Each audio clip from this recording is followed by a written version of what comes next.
All right, let's go ahead and get started.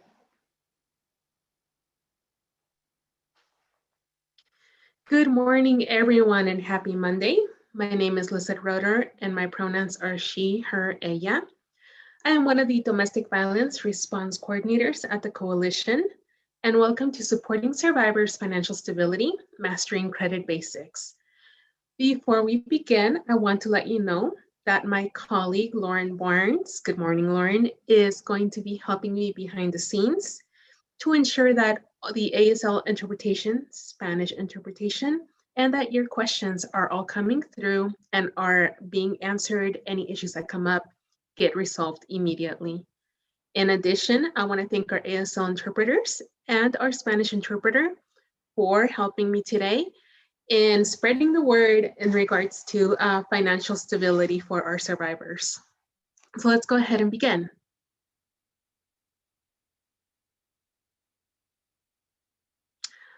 All right, so just a few housekeeping reminders. Please remain muted throughout the entirety of the presentation.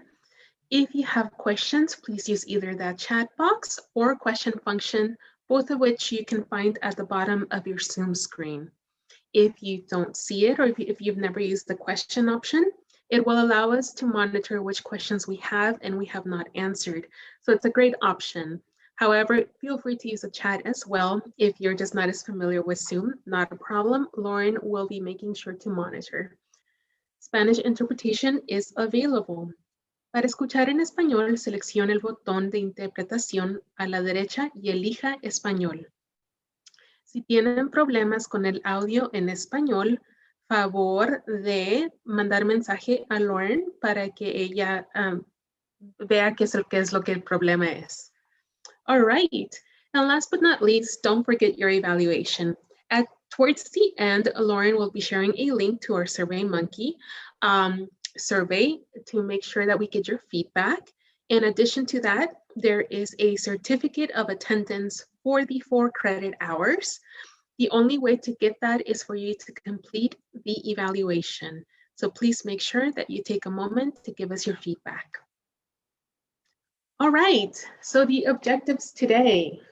We have quite a few because we are together for quite a while.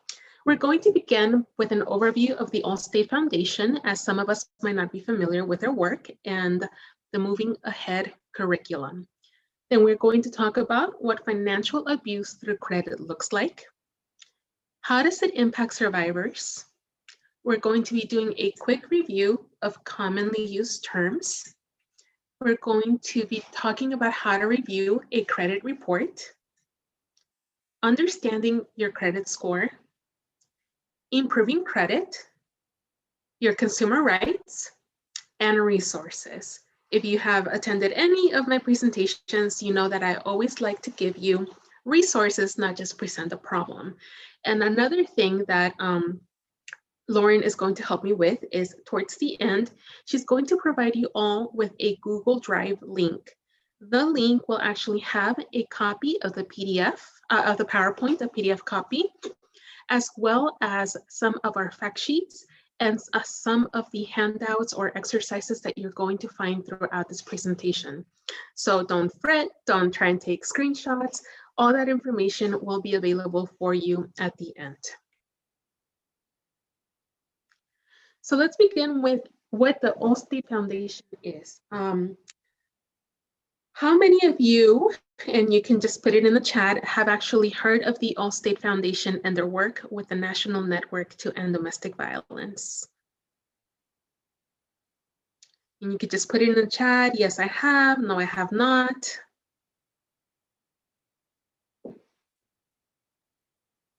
Okay. Thank you. Thank you for that. Somebody just recently learned about the program. All right, so it looks like some of us have actually come in contact with them or have used their curriculum, perhaps, but I still want to give a little bit of background.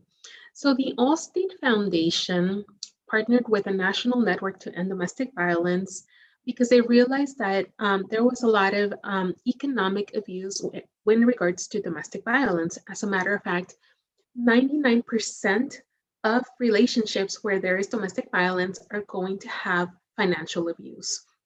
And so they realized that financial hardships and financial abuse is one of the main reasons why survivors stay in an abusive relationship.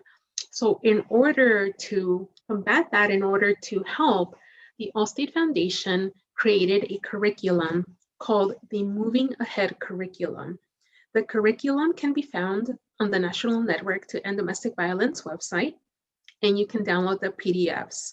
And it's a workbook broken up into sections from budgeting to credit repair to investment and retiring that gives advocates the opportunity to learn how to work with survivors and teach them these skills.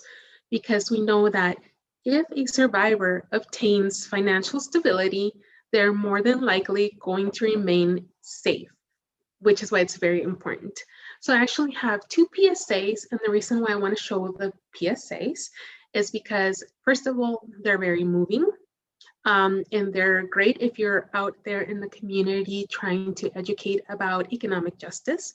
But secondly, because it gives us a better understanding of, exactly what financial abuse is, what it looks like. Because I think, as with domestic violence, we tend to focus on only a specific part, like giving them an allowance, not giving them enough money, a survivor enough money for their needs. But there are so many aspects to financial abuse. So we're going to go ahead and watch two short PSAs. And here's the first one. Please let us know in the chat if you don't hear the video. Well, there's lots of invisible signs of domestic abuse, and financial abuse is just one of them. Withholding information, ruining of my credit, stolen money, damaging of my property. If you are seeing signs of financial abuse in a friend or a family member, the most important thing is not to judge.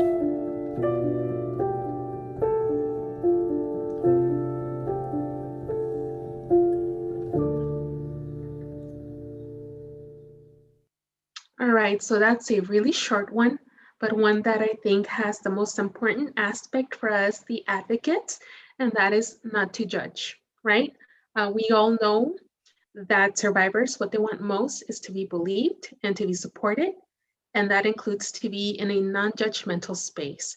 And that is especially true when it comes to financial abuse, because as I mentioned earlier, it happens in 99% of all domestic violence situations. All right, one more PSA. This one's a little bit longer, but just as impactful. Shut your mouth. Don't you ever disrespect me. What did you just say to me? Nothing. I didn't say anything. This is my house. You got that? For the roof over your head, I pay for all the food, I pay for the clothes. Oh, what, you gonna cry now? You gonna cry? Anymore. Please, just leave me alone. Clean up this mess. You walk away from me when I'm talking to you. Get back here! No.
All right, and the reason I like to show that one is because, as a reminder as well, our survivors are very resourceful, and they're often going to be the ones that know best how they can start saving that money. However, as resourceful as one can be, certain financial topics can be very difficult to grasp or overwhelming, not necessarily difficult, but overwhelming just because there are so many components to that. And one of those is credit building, credit establishment, and credit repair, which is exactly why we are here today. So today's curriculum or today's presentation is actually an adaptation of the third module of the Allstate Moving Ahead curriculum. So this is another way of the information being presented that's in the PDF. And we are going to be walking through majority of the module in hopes that we get more comfortable in being able to talk about credit with our survivors. And that really is one of the biggest impacts that the Allstate Foundation has had. You know, I think many of us, regardless of what we do for a living, sometimes, you know, we're a mixed bag when it comes to how and what we know about credit and how, what information we're comfortable teaching. And so this is a very good recap of some of the things we might already know. It's a good way to present that information to our survivors. So, what does financial abuse through credit look like? Here are a few of the things that we see the most. One spouse or partner running up debt on the other's credit cards without his or her knowledge. Secretly opening new credit card accounts or taking up loans in the other's name. Financing a vehicle or other major purchase using the other's information. Coercing a survivor to sign a credit application, provide access to credit accounts, and generate debt against his or her will. So all of it, credit abuse through credit is going to be about not necessarily not giving them access to money, but instead racking up that debt that's going to have a long-term impact. Because I think we all know, you know, it probably from our own journey in trying to get a good credit score, that it's something that is not immediate and it takes a lot of thoughtfulness and a lot of planning and also a lot of financial stability, right? It's hard to have a good credit score if we are not financially stable. And that has a very deep impact with our survivors, very, very, very deep. Something that goes beyond, you know, when they are in the relationship or when they're freshly out of the relationship. So I want us to take a moment to think about that.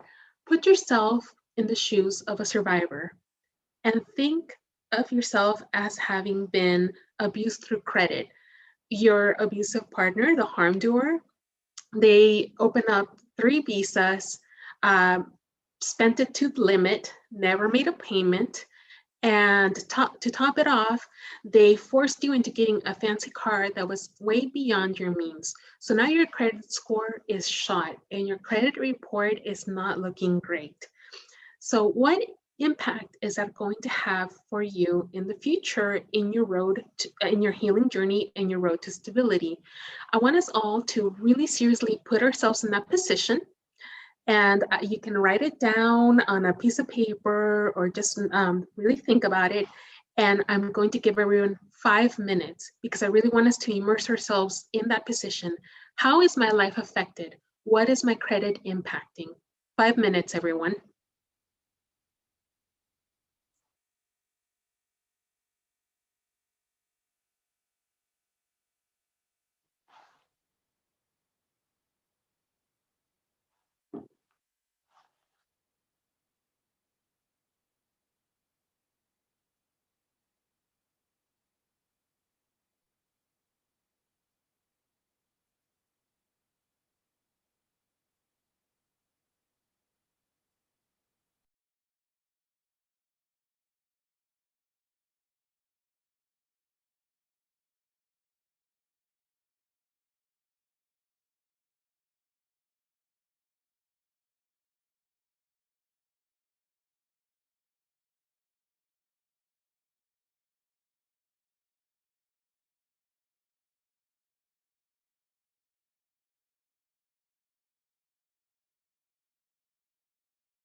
All right, we'll give it 2 more minutes.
Okay, so as a survivor with your credit report and your credit history looking horrible because of the harm doer, what areas of your life are impacted? Would you all please, if you want to, let us know in the chat, what did you come up with in those 5 minutes, putting ourselves in the shoes of the survivor?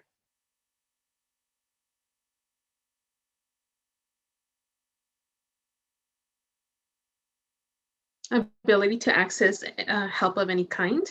Okay. What else? Childcare. Opportunity to leave more difficult. Military clearance. Seeing a doctor. Getting a car. These are all great. Limited to providing for yourself, cars, houses, etc.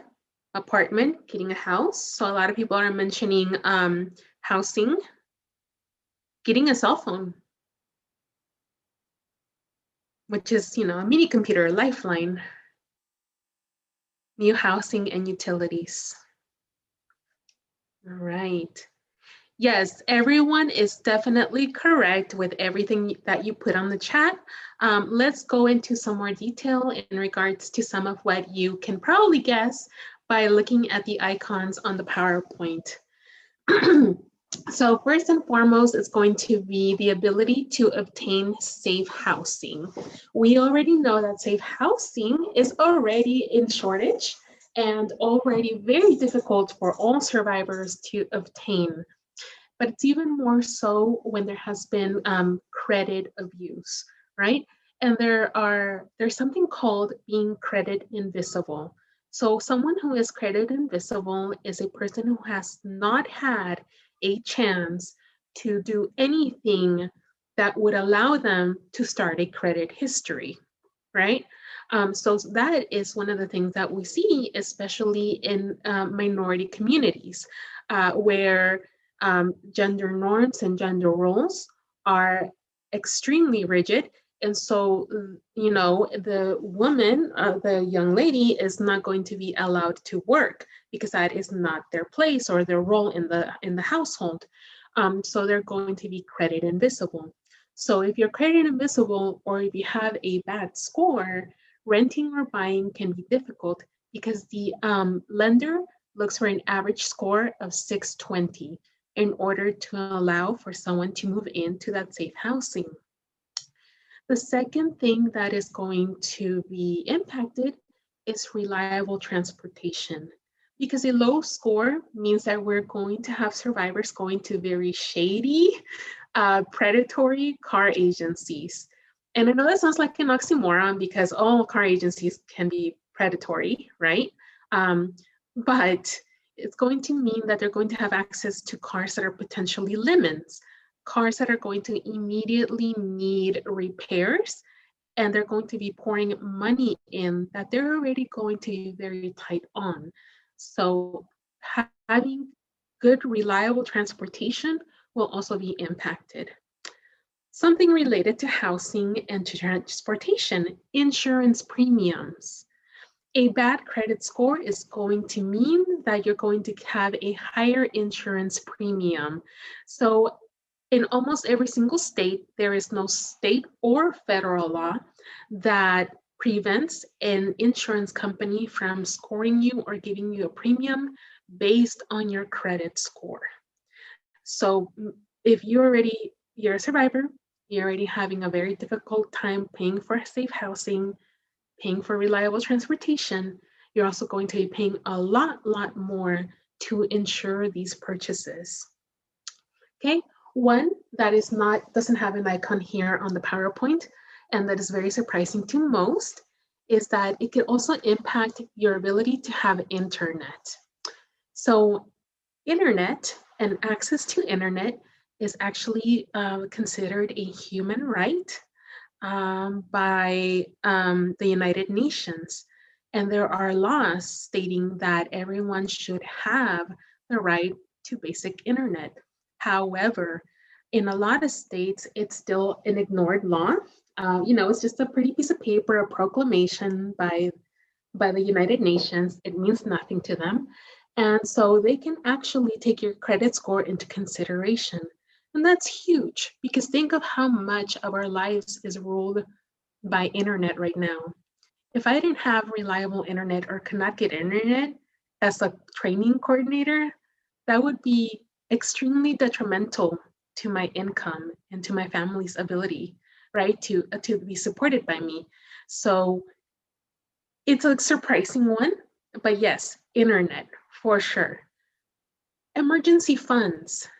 All right, so many of us, our rainy day fund is the credit card that still has some open balance on it, right? A lot of us, including myself, are probably not great about having that rainy day fund. But for a survivor who is credit invisible or has a bad credit score, are they going to have that credit, that open line of credit to be able to use as a rainy day fund? Their boiler goes out.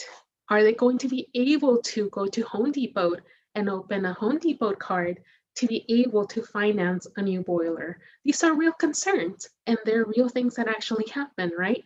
So that is going to be something that is highly impacted. And then somebody said jobs, employment, and someone actually mentioned military jobs, and yes. So there are actual jobs that where the employer is going to check your credit score and look at your credit history. Some are like, well, yeah, but others are a little bit more surprising. So for example, jobs in finance, right?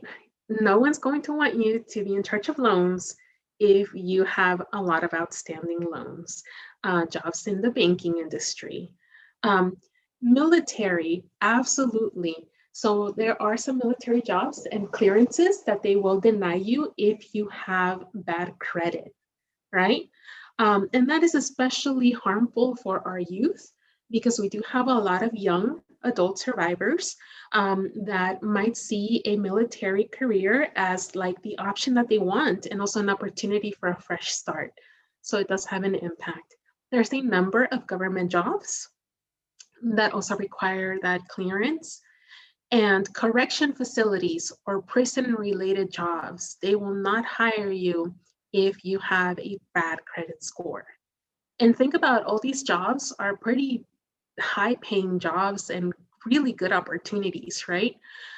Attorneys, public relations, casino jobs, and this is a huge one, all right? So casino jobs, because tribes that have a casino, the casino is going to provide a 26% increase in employment opportunities for the tribe. And if a lot of them don't have the ability to work because of that bad credit score, bad credit report, it's taking away an opportunity that's near them, that is easily accessible. And, especially for rural areas, if the casino is like the biggest employer, they're really missing out on that opportunity to have that financial stability. So it does go beyond you getting a credit card. And I think that's one thing that sometimes we easily forget. Like, oh, well, I just won't have access to a credit card or access to a good APR for my new car. It goes beyond that. And last but not least, it definitely is going to have an impact on your ability to retire and also the quality of your retirement. It's not just about being retired, but it's about how long are you going to be able to live comfortably retired before having to come out of retirement because of that credit score. It's hard to save money and invest in your retirement if you're just trying to make the minimum payments on all of your loans and all of your debts, right? So it does have a very big impact.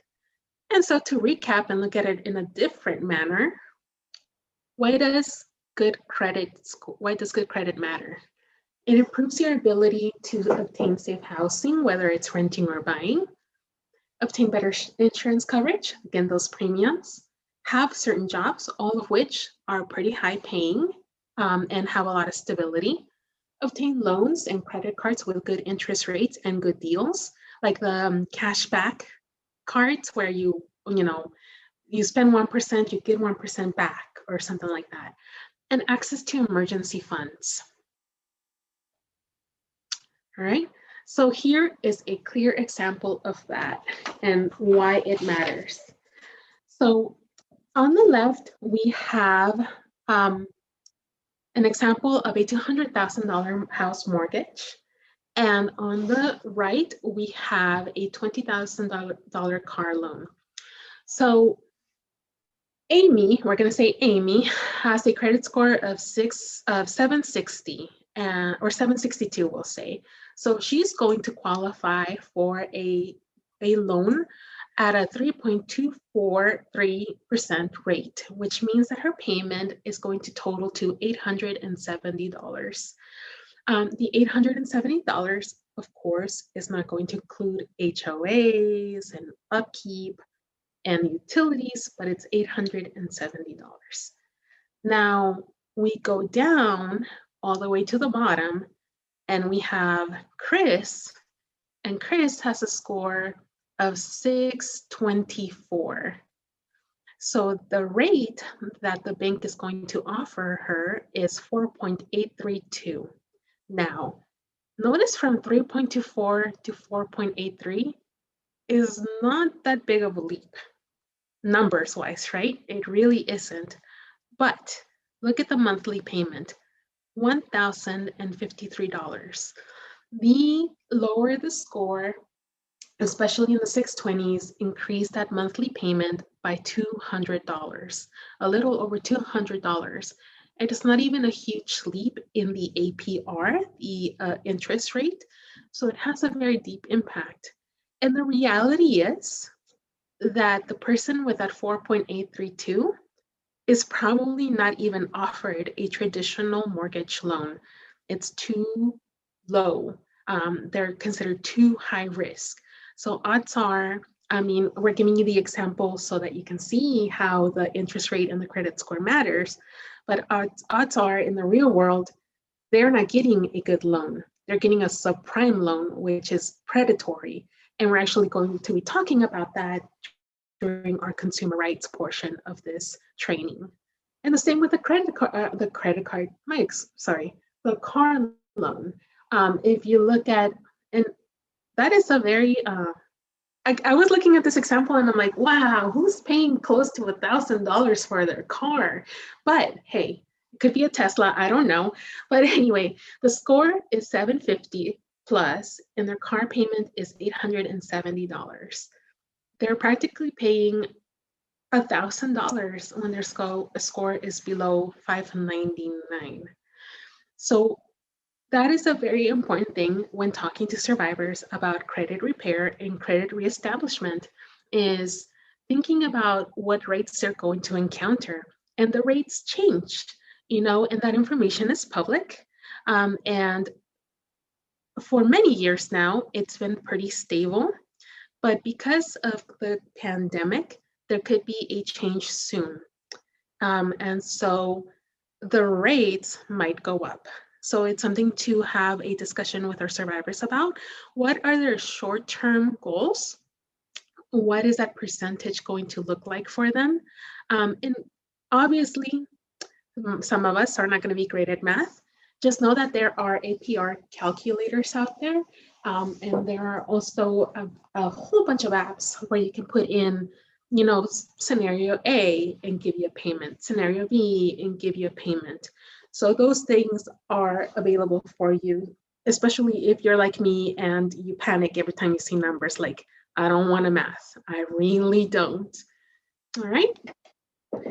All right, so let's go into some common terminology because I think it's very important, no matter how much we do or do not know about credit building, credit repair, and credit reestablishment, that we understand that just like us, all of these survivors we serve are going to come from a different level of understanding and a different level of comfort.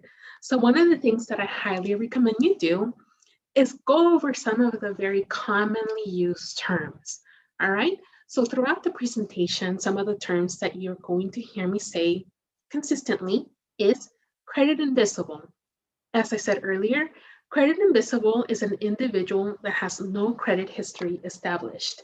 That's either because they have not worked and therefore do not qualify to have a history, or again, because of the abuse and being forced to not have a role outside of the home.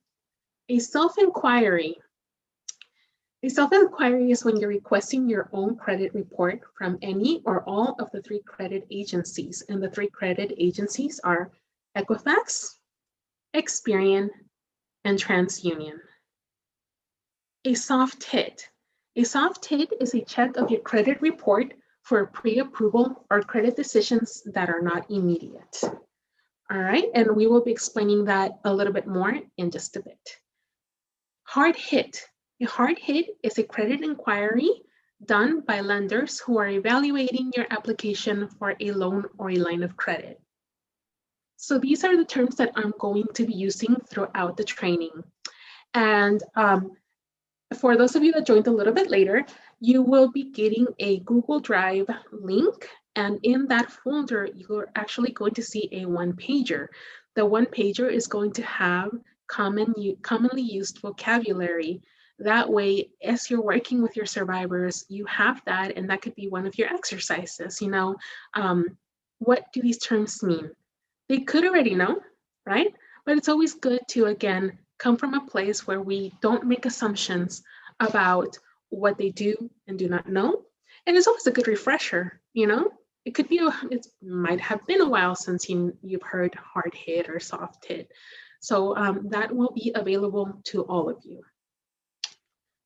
Now that we have those terms, it's time that we start talking about our credit report. So I want everyone to please go on your phone or wherever you get a browser, go to www.menti.com. And I want you to enter code 36642671. And Lauren is putting the code back in the chat. Once you are in, you're going to see a question. It says, what information is on a credit report? Everyone, please take a few minutes to enter your answers. What information is on a credit report?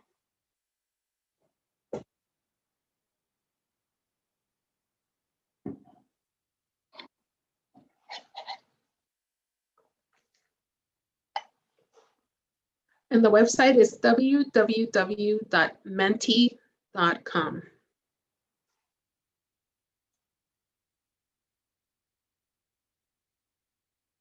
And there's no right or wrong answer. You're not getting graded, but let me know what information is on a credit report.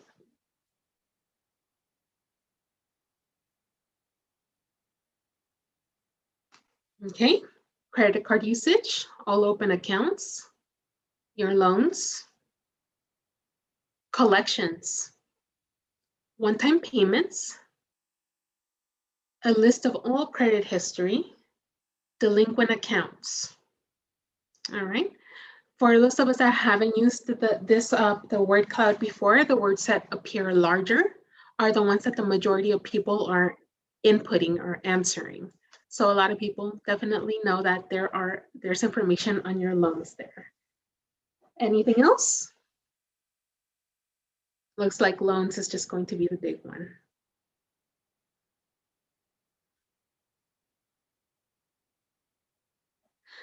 Don't worry, no worries, Caitlin, we understand. All right.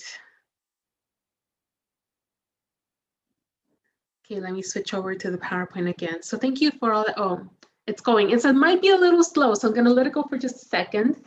On-time payments, utilization. All right.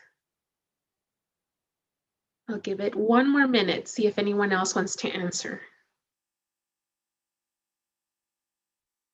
But as we see, collections and loans and all open accounts have multiple entries.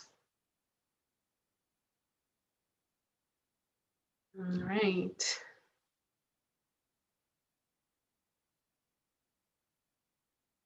Okay. Car payments. Okay. All right. Thank you all. I'm actually going to switch over to the PowerPoint again. For those of you that were not able to participate, I am sorry. I am not sure whether or not Menti is only available for those joining us in the US. That is something that I will look into. Sherry, I'm very sorry about that, but thank you for trying to access and trying to participate regardless. All right, so what is an credit report? Let's learn about that. Okay, so your credit report has 4 data points. It's going to have personal identifying information, credit history, inquiries, and public records. Let's break those down just a little bit. Personal identifying information is going to be your name, birth date, address, social security number, and your place of employment. It's very important, especially with our survivors, because safety is always a concern and privacy is always a concern, that we talk to them about the fact that this information is not used to have a positive or negative on their report, meaning they're not going to have a better score because they're older or a worse score because they're younger, so therefore inexperienced. It's only there for your confirming of identity. All right, so it should not have any weight on their actual score. And as long as they are monitoring their report, they should be able to see if it's been accessed or if there's any changes that the harm doer might have done. Is the harm doer still charging or opening accounts against, behind their back, against their will? Those are things that they are able to see in their credit report. And we're going to talk about how to access very, very shortly. However, we know that institutionalized racist practices and unethical practices do exist. It is very unfortunate, but very true. So for example, you have 2 applicants for a car loan. One applicant is going to be named Lolani Martinez. And the other person is going to be, we're going to say, Amy Jones. Just based on the names, someone with a lender who is unethical and doing ways and things the illegal manner might deny the loan for Lolani just based on the name, right? Institutionalized racist practices, unethical practices, they do exist. Nonetheless, they should not be using that information to make that decision. It is there only to confirm your identity. All right. The next one is going to be credit history. And that's going to be your payment history, your balance information, and your current status. The next one is going to be public records. That's going to be bankruptcy filings, foreclosures, judgments, and liens. And then the last one is going to be inquiries. So that list of creditors, the list of people and parties that have requested a credit report from you or for you in the last 2 years. Right, so that is the information. Those are the 4 data points that are on your credit report. That's what it's going to be on the many pages. And credit history is going to be the biggest bulk of your credit report because that's going to be the history part, right? think I have a history book. It tends to be long. So that's what makes credit reports so overwhelming. It's just that if we do have a longer credit history, it's going to be pages and pages and pages. Nonetheless, it is very much worth reviewing. But what is not on a credit report? What is missing? What's like the biggest thing that you would think is on a credit report that is not on your credit report? What do we think?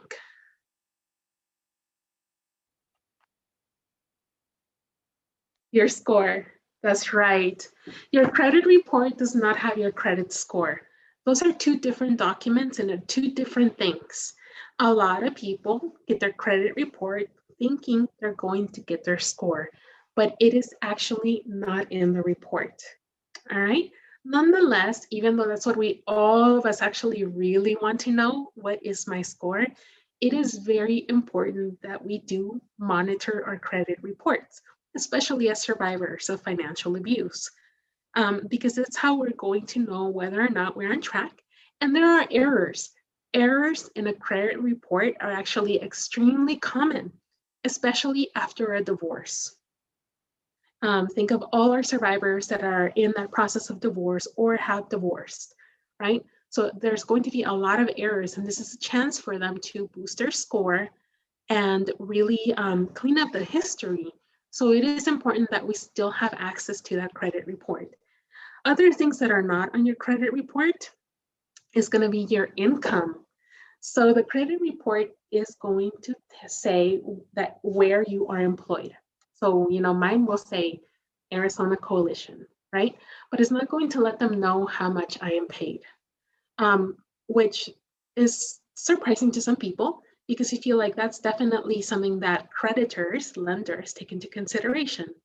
And they can, but it's not part of the report. Religious affiliations and size of household. They're not going to know if you're practicing Christian or Muslim. They're not going to know if you come from a household of 2 or a household of 10. That information is not going to be part of the report. All right. And the reason why is because at the end of the day, your credit report is about how you're managing your debt. It's about how you're managing your debt. That's what people want to know. That's what lenders want to know.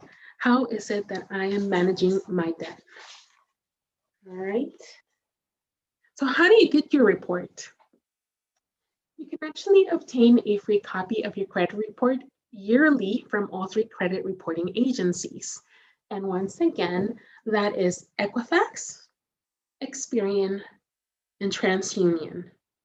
And you can actually do this 2 ways. You can either write asking them, like, snail mail, so like actually going and dropping off a letter at the post office, or you can do it through the internet at annualcreditreport.com. And that's the one that I recommend, especially if you have, if you can somehow provide access to the survivor to a computer to be able to do that, or a laptop, right? So annualcreditreport.com. And it's time for a monitoring tip.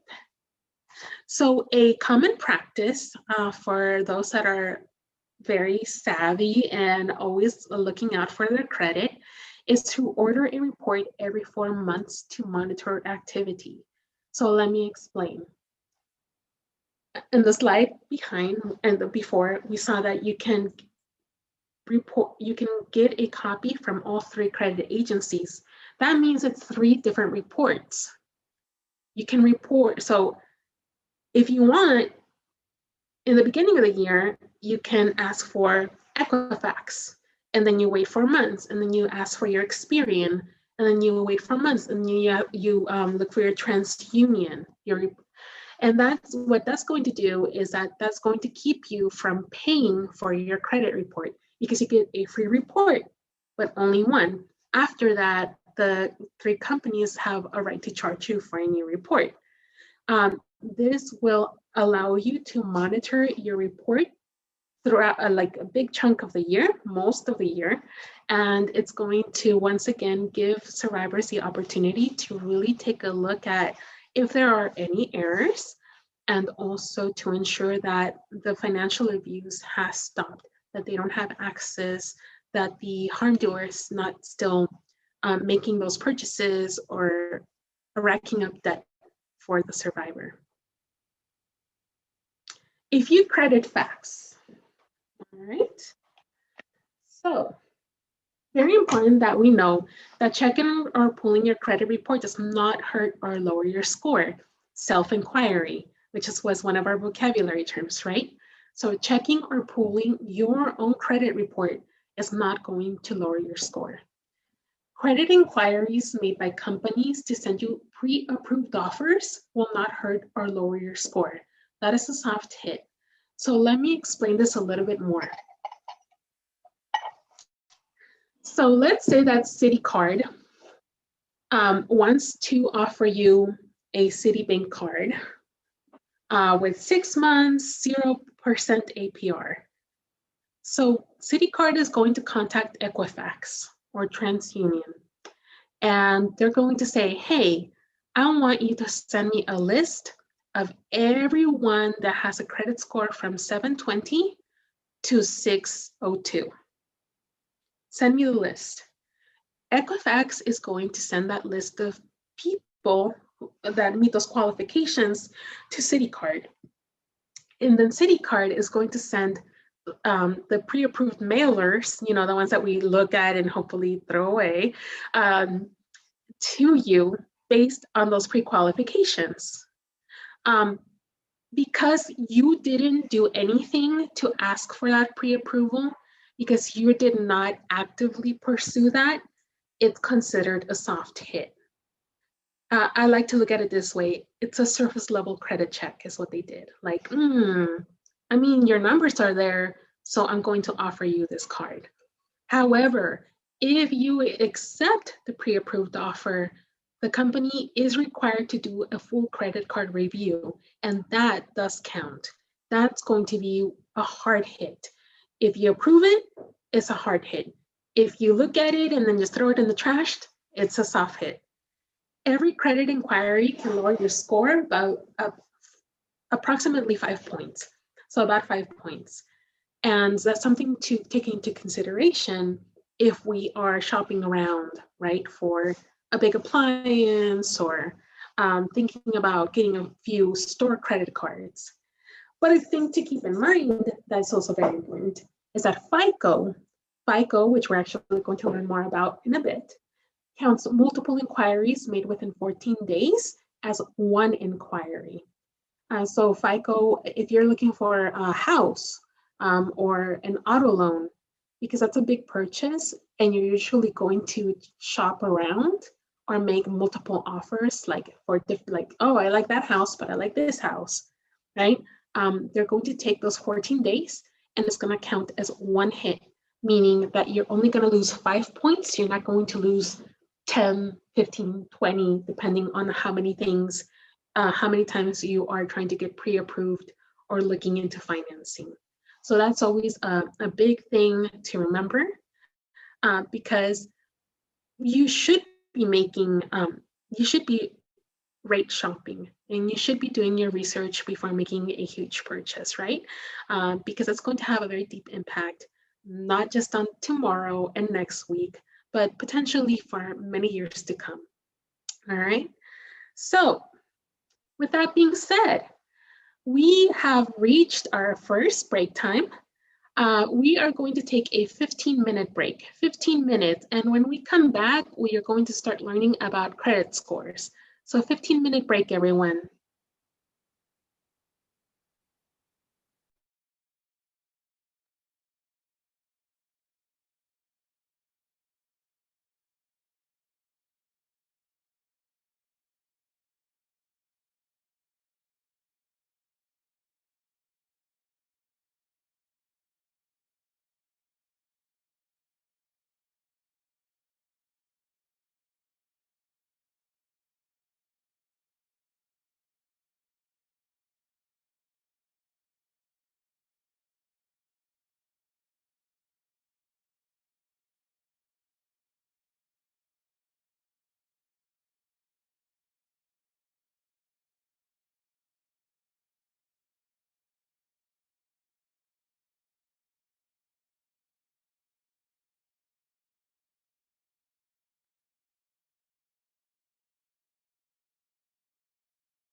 All right, everyone, let's go ahead and get started. I hope everyone had a good break, got your water and your coffee and your snacks, and are ready to learn about credit scores. But before we do that, we do have two questions in our Q&A function. The first question is, if I get a pre-approval and accept and add an authorized user, will that affect the authorized user's credit as well?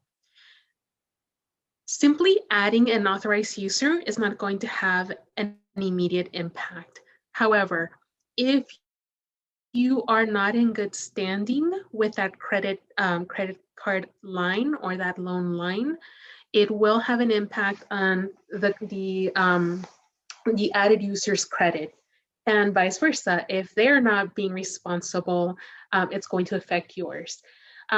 Adding an authorized user is a great option, especially if we have young adults at home to help them establish credit, but it's going to take a lot of communication because it's very easy to start having bad credit practices, such as, missing that payment or spending too much on that line of credit.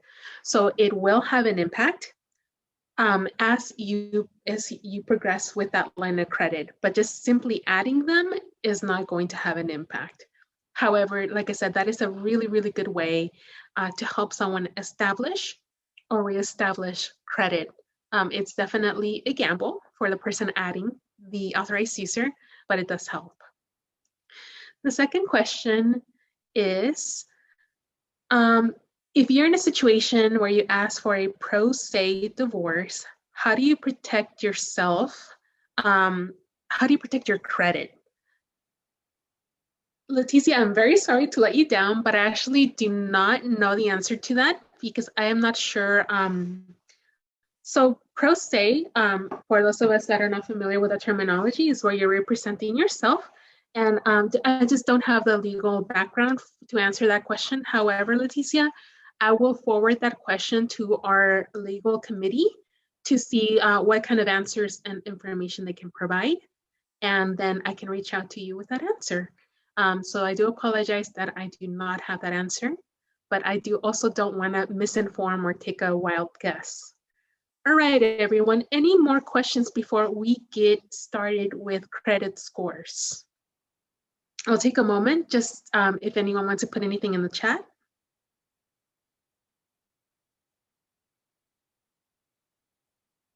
All right, no problem, Leticia.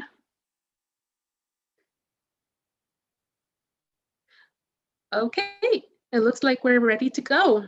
Let's start talking about credit scores. Okay. So first and foremost, let's talk about scoring models.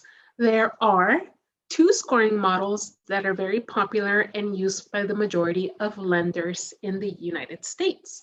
Okay, so the first model is going to be FICO. And we've all heard FICO, right, at some point in time. And FICO stands for the Fair Isaac Corporation score. And FICO uses the key factors to determine a 3-digit number score, that credit score, right? Which can be from 850 to 300. So FICO is going to take the key factors into consideration. That's all that they do. That's how they get your score. And it's a very popular thing nowadays to have a credit card company offer you monthly FICO score checks. Like they'll send you an email or a text message if there's a change in your score to your FICO so that you can go in and look. That is a self-inquiry. And because that is a self-inquiry, it's okay for you to be checking that monthly score because it is a service through your credit card and it is a service that you're not looking for an increase in your credit line. All you're doing is monitoring. So I just wanted to make that clear. And then the other one is called the Vantage score or Boost score. And this can use non-traditional views of payment. So what that means is, especially if you have not great credit, the lender can view whether or not you're making other payments on time, such as utilities or your cell phone payment or your cable payment and internet payment. And they can take that into consideration to boost your score in order to give you that line of credit or that loan. So what's going to happen is that people who are credit invisible, who don't have a lot of credit, they could qualify for things because with Advantage Score, they're only looking at the credit history for the last 6 months. Whereas with FICO, they're looking at your history, like, you know, and the longer the history, the better the odds of obtaining that line of credit.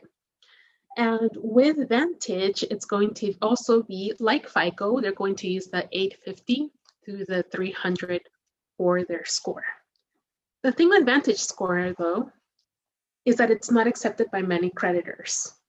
And the bigger the purchase is going to be, the lower the odds that they're going to use the Vantage Score, especially if they are an ethical lender. So if you are looking to purchase a home or a car, odds are they're not going to accept that Vantage Score. So you might hear people say, well, I got my Boost score and that's how I got, you know, the JCPenney card. But it's going to be, like I said, not a lot of lenders accept it, especially in a time of financial crisis or financial turmoil at a national level. What's going on in the world does affect the way that lenders are going to look at risk. And it sounds sad, but all of us are risks, all of us, regardless of whether we have good or bad credit, we're a risk. That is, we're a risk asset. That is how we're being viewed through the lens of the lender, right? So that's a thing to keep in mind with the Vantage Score. So what are the key factors that your credit score considers that I talked about? Your credit score takes into consideration the following 5 factors, and they may sound familiar: payment history, amounts owed, length of credit, new credit, and types of credit. So let's break these down a little bit more. Payment history is the most important factor of everything in your credit that is going to impact your credit score and that creditors are going to look for. This means that they're looking for on-time payments, adverse or negative public records. So do you have a bankruptcy? Do you have a lien, foreclosure on your record? Amounts of past due or delinquent accounts, as well as the length of the delinquent accounts. It is actually a very common practice for someone to pay late because they want to pay more. They want to be done with that debt super fast. And so they're like, I'll just wait till payday and then I'll pay the $400 instead of the $350 to bring down my debt fast. That is not a good practice. And I know it seems counterintuitive, but the fact that I have to tell you that during a training means that it's a very common occurrence. So do talk to our survivors about making sure that they're making the minimum payment. If they want to make an additional payment next paycheck, they can do that, but they don't want that adverse record from not paying at least the minimum on time, because that is going to affect their credit score. And then the number of accounts paid as agreed that are in good standing. Good standing is just a nice way of saying you have complied with all the terms that I gave you in that 32-page statement when you took out this credit line or this loan, right? So a number of accounts paid that are in good standing. Amounts owed, all right? So the number of accounts with balances is going to impact your score. How many of them have a balance and how much is owed on each of the accounts. The thing that we're looking for here is a debt to limit ratio. So for example, having $300 worth of debt on a credit card with a $1,000 limit. So nice, easy math, right? Again, I don't like math very much. That is a 30% debt to limit ratio. And that 30% is the golden rule. 30% debt to limit ratio is the highest you ever want to go on any of your credit cards. And yeah, I think a lot of us are not really good at that, right? Because we have open credit, we're going to use it. But this is the goal that we want to think about and to keep in mind for all of us, right? Not just for the survivors, but even us as we're learning about credit or getting reintroduced to this topic. 30% debt to limit. And also, sorry, I was joking here a little bit, my allergies. When we're talking about debt, it's also important that we think about how much you owe and how much of it you want to bring down in the near future. It's good to have those discussions with our survivors about, well, my goal is, I have this particular account that has the highest interest rate. Is that extra money that they can afford to put in, maybe going towards that account to bring that debt down, and minimum payments to the rest? Looking at those APRs, the percentages, and seeing what will be best to bring you to that debt to limit ratio. And now here's another thing that is very common. Maybe you have, well, we'll say 2 visas. On one, you're at your limit. And on the other one, you're below the 30 limit debt to limit ratio. You can actually do some transferring of debt, and that's not going to hurt your score. That's actually going to help you because the creditors are going to see that you are aware that you are beyond that debt to limit ratio, and it's going to look like a positive. However, that is from one existing account to another. If you're opening a new account to try and bring down all your balances to meet that debt to limit ratio, then it's a negative. You will be docked points, and it will look bad to the lenders. So as long as you're moving within accounts that are already existing, it could actually be a positive for your credit. But if you're opening new credit lines for that, then it's going to be bad. And because we're talking about debt, we need to talk. Oh, I have a question in the chat, and I want to make sure that we answer that. And it says, what is APR? So APR stands for the annual percentage rate. So that's going to be like the interest rate, that percentage. Like, when we looked at the mortgages and it was like 3.24%, that is the annual percentage rate. So that's going to be the amount of interest that is going to be accumulating annually through the year. So that's what that stands for. All right, I hope that made sense, and I hope that answered the question. But going back to good and bad debt, it's very important that when we're talking about debt, we understand that it's seen as good or bad. And for some of us, many of us, we have heard the term good debt at some point in our lives. So this is a bit of a memory activity. I want us all to take 2 minutes and think about when was the first time, if ever, that we heard the term good debt. When was good debt introduced into your life, that term?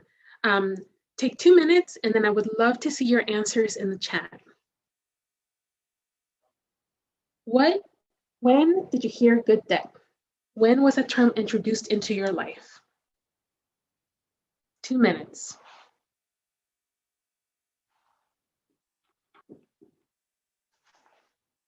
Okay. When purchasing a house?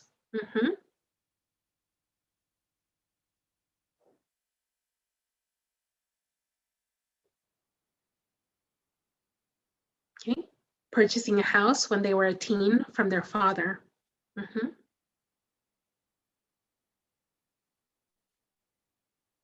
Student loans.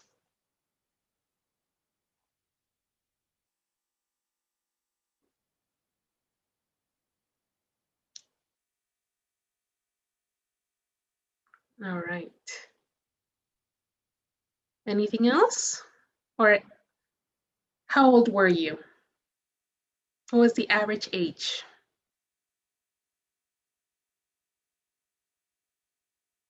21, 20, 10. Okay, 22, 13, 18. Thank you also very much for participating. So I'm seeing a trend here. A lot of us heard about good debt a little bit later in our youth. So being young adults, right? So teens to young adults, it seems like. All right, so now let me ask you the opposite question. When was the first time you heard of bad debt? How old were you? And what was the situation? When did you hear bad debt? Purchase of a new vehicle? And how old were we when we heard about bad debt? Much earlier in life. Parents were always stressed about money.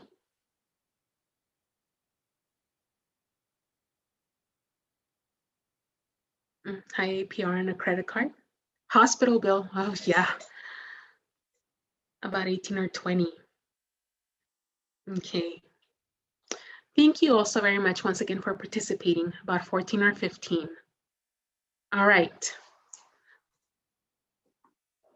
A repo. Okay.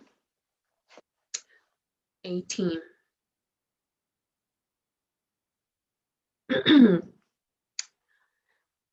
The reason I am asking is because there was a study from the University of Connecticut that emphasized that we are very good about teaching our youth about bad debt. And even if we're not doing it on purpose, especially in low income families, because there's always the talks about spreading the money, making it last, right? How are we going to pay for this month? How are we going to pay for that month? Or practicing bad habits of always using the credit card all the time and then bringing it up to limit. So bad debt is something that we learn about at a very, very young age. 4, 5, 6, 7-year-olds are already aware that there is a thing as owing too much. But what the study found is that people didn't really know about good debt until they were young adults, 18, 19, 20. And for them, a lot of it came from trying to establish themselves in adulthood through student loans, renting, and mortgages, which is exactly what we saw in the chat, right? So this is just a reminder that we should be talking to our youth about good and bad debt and about finances. It is not necessarily something that is taught. And oftentimes when it is taught in a way that is very confusing and very more of a lecture. You should be good with your money. Yes, but why? What impact is that going to have in our lives, right? So good debt, just so that we all know, is a mortgage, education, business ownership, real estate, and investments.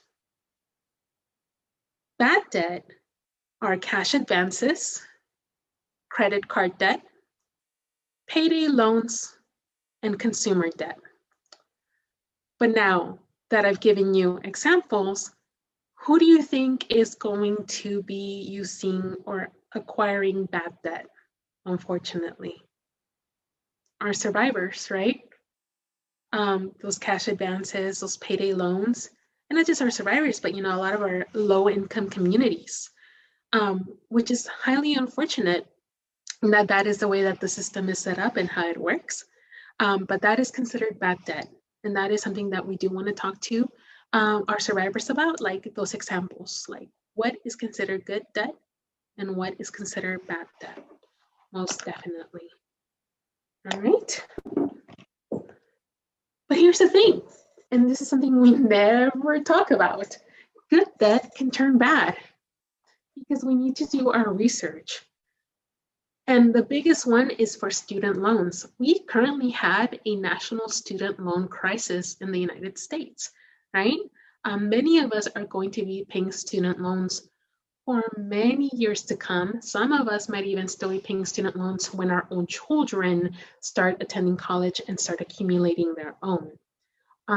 When it comes to education, it's very important that we talk about the average cost of the major. What does a survivor want? Oh, I want to go to nursing school, Lisette. It's always been my dream, and now that I'm in a safe space, I want to go back to school and I want to become a nurse. Okay, what kind of nurse? Do you want to be a CNA, an LPN, an RN? So like a registered nurse? Do you want to go all the way to becoming a nurse practitioner? And then having those talks about what is the average cost and how long do you plan to study?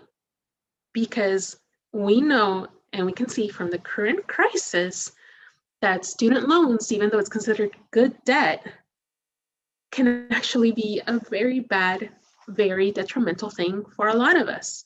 You know, a lot of people pay the same amount as a mortgage or car payment in student loans monthly.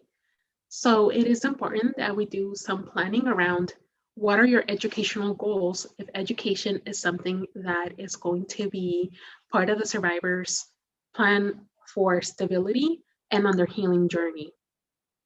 And the reason why that is important is because it does have to do with credit, especially if because both subsidized and unsubsidized loans, right, have interest, have that APR. And unsubsidized meaning, it's the interest rate is going to start collecting even if when you're in school. Those tend to be very high percentage rates. So it is going to have an impact. And then when it comes to mortgages, how long do you plan on living in that home? Life happens. Emergencies happen. You could be in a bad neighborhood and decide it's not what you want for you and your family. But it is important that we do think about, what kind of commitment are we making to this mortgage? Are we going to be able to get enough equity out of it, right? So those are important conversations to have because they do impact your credit. And like I said, it's good debt, but the good debt has a potential of becoming bad. And especially when it comes to, again, student loans, that is a huge one right now that is impacting many, many, many of us, not just survivors, but many of us even attending this. All right. And we just had a comment.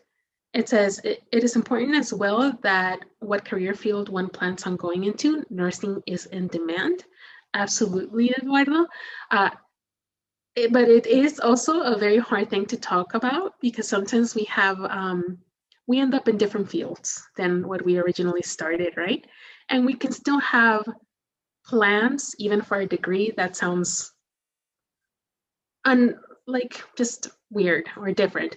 But definitely you want to talk about, is a traditional degree something you want, or is this something you can go to a technical school or get a certificate? There are so many options. We continue to focus on student loans right now because once again, it is such a big problem and it's something that does affect a lot of survivors because a lot of survivors often do want to continue their education as a part of their obtaining their financial stability. So we're going to watch a short video on some of the student loan issues. I think the way our student loans are given is super predatory on people who are young and don't understand, or people who think that their education is going to translate into a higher paying job and they don't really think about the consequences.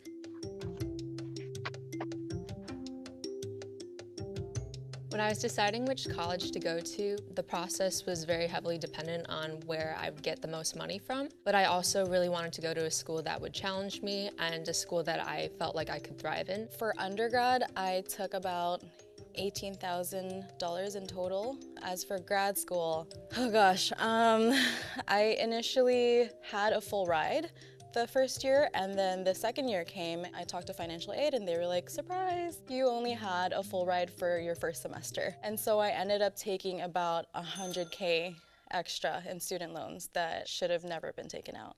I went to law school and I studied abroad, so I have a little bit of loans from that, but school was actually less expensive. A huge portion of my loans are from 1 year of grad school I did when I moved back to the States. I originally had about $75,000 in loans from that 1 year of grad school.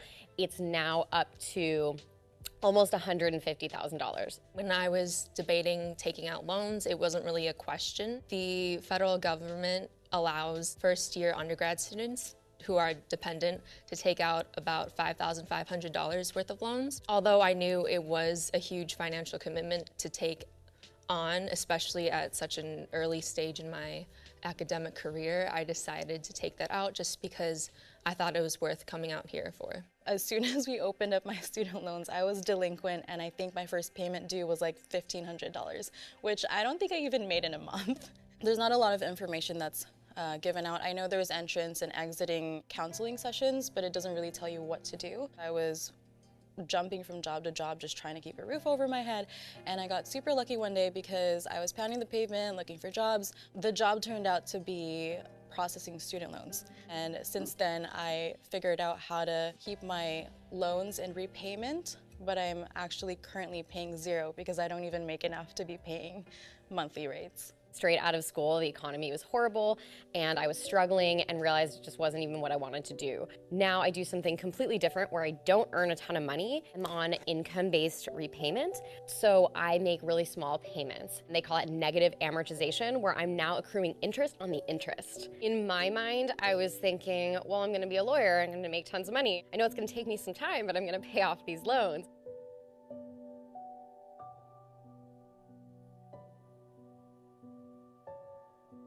Taking out loans is very normal nowadays, and it's kind of expected for most students when they go off to college. I started paying $100 per month, and I'm hoping to pay off my loans within 5 years after I graduate. I thought taking out loans was worth it in the end just because I was able to attend my dream school, and I'm currently attending my dream school. One of my coworkers was just very eager to get her hands on my loans, and it turns out that we could have avoided my interest rates going up. So now, within the span of about 4 or 5 years, it went from like 117K, and now it's 145K, I believe, the last time I checked.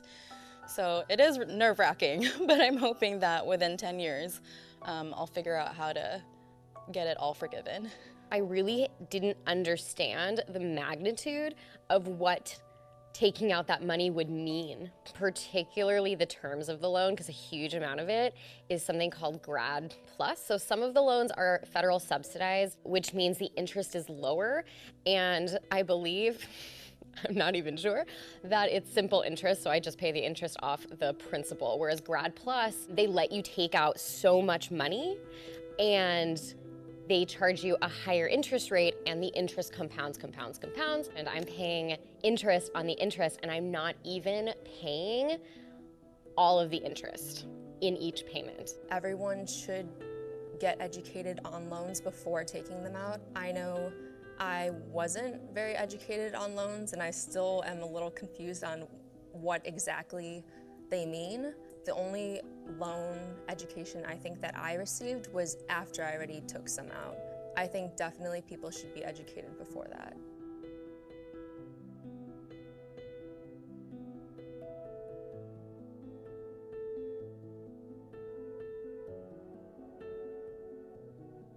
There are some Forbes articles now that thankfully detail it well, but even when I was working as a student loan processor, we had to scour the website, and there's like little hidden tips and tricks. Even now that I'm pretty comfortable with how my student loans are looking, I still feel that I constantly have to scour the news for any new legislation that might pop up.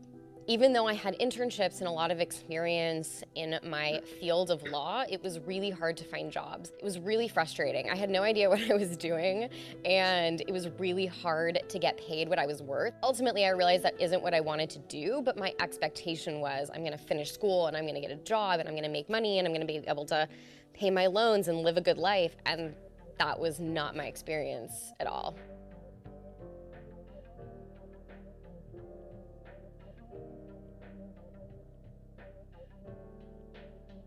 Colleges and the government itself have the responsibility to somehow decrease the cost, because if college just keeps getting more and more expensive, I already know people who don't think it's worth paying. I mean, not going to college is perfectly fine, but then we'll see also a decrease in people attending higher education just because they can't afford it anymore. Knowing what my background was like, I have come a long ways, but at the same time, I just really want to be financially stable because it's affected the quality of my life. It made me realize everything kind of runs on what you have, what you don't have, and it dictates where you fall on the ladder of mobility. Having all that debt from all those years of struggle is still a weight on me, even though I feel like now I've finally found my path. Going to school does not guarantee you a job. And I think at a certain point in time, going to school and getting good grades would have guaranteed you some kind of job. And that's just not the case anymore. Ultimately, when it comes to going to your dream school and paying loans versus maybe going to another school you wouldn't be as happy at, you have to think of whether or not it's worth it. Honestly, if I knew that I would have to have all those loans under my belt, I would have gone and applied to the Ivy League school of my dreams. I would have applied to Harvard. I wish somebody had told me you should never allow the logistics of something to keep you from achieving what really matters to you. The fact that I already borrowed money, I just wish I could have put it to better use. I think for someone, let's say, coming out of high school or even college, I would say take some time to work and be in the real world and build those life skills. Let's be honest, I don't think any 17 or 18-year-old coming out of high school really knows what they want to do. And even if they do, hey, life throws you all sorts of wrenches, so chances are you're not gonna do what you think you're gonna do at 18. Real life skills, that is the valuable experience that is going to serve you in your life in the long run.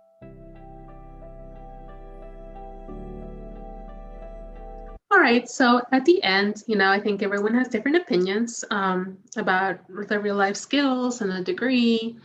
But the point of showing the video is to talk about the fact that, once again, student loans is one of the biggest contributing factors to debt for the majority of us attending and then the survivors that we are serving, which is why it's important to have those conversations. Back to the key points. Length of credit is one of the key points. How long you've been using credit, the date you opened your oldest account, the date you opened your newest account, and the average age of all your accounts. Time since your accounts were opened by specific type of account, and amount of time since your last activity. Right? It's important to note that if a lender sees a lot of old closed accounts and a lot of new accounts, like a lot, they may see you as a high risk or a red flag customer. That's going to mean to them that you are actually account hopping, meaning that you're just going from line of credit to line of credit, which to them signifies that you are bad with finances. So just be aware of that. And also to clarify, that's very a big factor when we're talking about traditional accounts. So such as Visa, MasterCard, CitiCard, Discover, and American Express. All right, so I have a few, let's see. I just want to make sure I'm looking at the chat. Thank you for sharing, Caitlin. I totally can relate as well. As like I said, it's there's not a lot of education when it comes to what the loans are. And as someone that did attend the post-student counseling, the video is correct. I don't think I understood much of what they were trying to tell me. So, but back to the length of credit. So just know that some of your actions that may seem inconsequential to you are actually going to be seen as high risk for the lender. And because of that, you can actually shore up risks. So shoring up risks, credit companies have the right to close your account as part of shoring up risks. What does that mean? So say you have a credit card and you're in good standing, but you haven't used it for a while. It's just not the one you go to because it either has a really high APR Or right now you're good. You don't need to use your credit card at all whatsoever. In a time of national crisis, AKA in the time of COVID, credit card companies might see that as, oh no, all these people that have these accounts they haven't used for a while, they're going to start like bringing them up to limit, and then they're not going to pay us back. So they get nervous and they're like, well, you know what? Let's just close all of those inactive accounts. And they can do that. They can actually legally do that. And if you close an account, it does have a negative impact by a few points on your credit report. So even though you did not do anything and you did not intentionally close it yourself, because they have that right, your credit score can be impacted because of their action. And that is happening right now because of COVID, especially at the beginning of the pandemic. The way that you can avoid this is to make sure that you're using your credit card every 6 months, that there's some sort of activity. The best way to do this is to put a trip to the grocery store or a tank of gas on that credit card and then pay it off on its date, on its due date, or prior to, right? So you're not accumulating that interest. So just be aware that shoring up risks is a thing and that it can happen and that they do have a right to do that. So you don't have any say. You can't, write an angry letter or an email or contest it. I mean, you can, but it's their legal right, so it's not going to get anywhere. New credit. New credit is another one of those key factors. So it's the number of and times since you recently opened an account, the number of and times since your recent inquiries, and the reestablishment of your positive credit history. Like I said a little bit earlier, it's all about being thoughtful and it's about how you're managing your debt. And that's where they're going to look at your new credit. If you are credit invisible and you have just opened up your first 2 line of credits and you're in good standing, they're going to see that as you are trying to establish or reestablish credit. And that's going to be a positive. But if you decide, and this is very common for someone who's credit invisible, like, well, I have the Visa and I'm doing good. So then now I have a Best Buy to get a TV and some appliances and I'm doing good. I'm going to go to All American Furniture and get another one there to get my couch.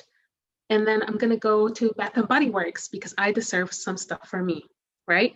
That is going to be bad because we have a whole bunch of recent inquiries and you're losing 5 points each time.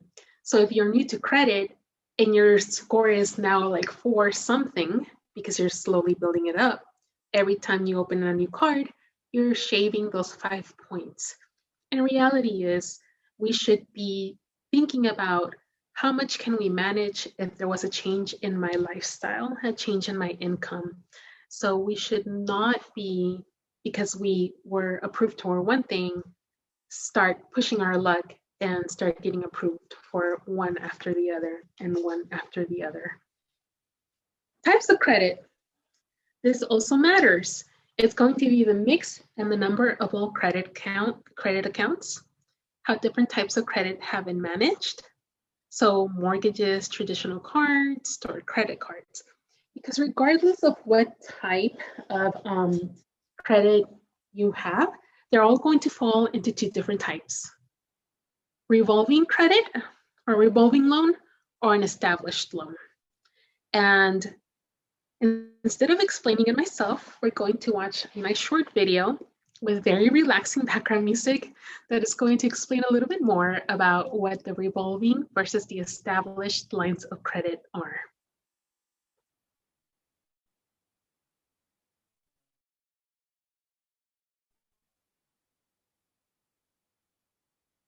Hopefully. Yay.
Right.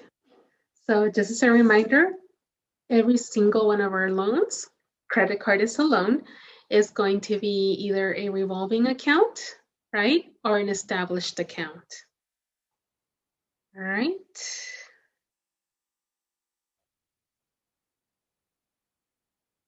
Okay, so what does your credit score consider then? Just to sum it all up, all the key points, and all the key points, what they're considering is how you have managed your debt in regards to those key factors, right? But that doesn't mean that lenders don't have the right to consider other things. Even though it's not part of your score, lenders can also consider your income, which is not on your credit report, remember, your length of employment, and any collateral you may have. Do you have, a property that if something went wrong, they could go after that property, right? So they can consider all of those in order to make their decision about whether or not to lend you money. And what they're doing there is they're looking for debt to income ratio. So if the debt to income ratio is at a decent point, it's probably going to be easy for them to take that risk on you. If it's higher, if your debt, they're going to either give you the loan with a high interest rate, APR, or deny you the loan. And they have the right to do either one based on the debt to income ratio. So even though it's not part of your credit score, do know that lenders have the ability to look at all of those other things to consider whether or not to give you that line of credit. At this moment, I just want to take a pause and ask if there are any questions as far as the materials in regards to credit scores.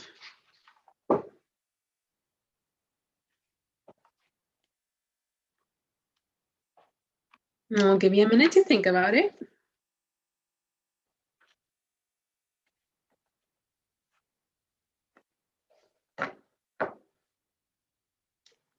Okay, where does bankruptcy fit in? All right, so bankruptcy is definitely going to be an option, especially if there's really no way out of the cycle of having monthly struggles with making at least the minimum payments. Thing is, it is going to be a negative report, a negative aspect of your report, and it does stay on your report for quite a while. We are not going to be focusing on bankruptcy during this particular session, but we have a follow-up to this in May, which I'm going to give you more information about, and we will be talking about bankruptcy and other odds and ends. So I don't have all the information, and I don't want to get into it a lot, but bankruptcy, it can be an option. Just know that it's going to be something that All the lenders, regardless of small or large purchase, are going to see as a high negative. So it's going to be very hard to reestablish the credit. And when you are eligible to have a credit card, the APRs are going to be from 17 to 21% on average, meaning they're going to have very high interest rates, and they're going to be paying monthly, they're going to be paying the interest. That's all they're really going to be paying on those credit cards. All right. Sorry, Sherry, if that wasn't really an answer, but know that we do have another session in May where we're going to place a lot of focus on bankruptcy and the effects for our survivors.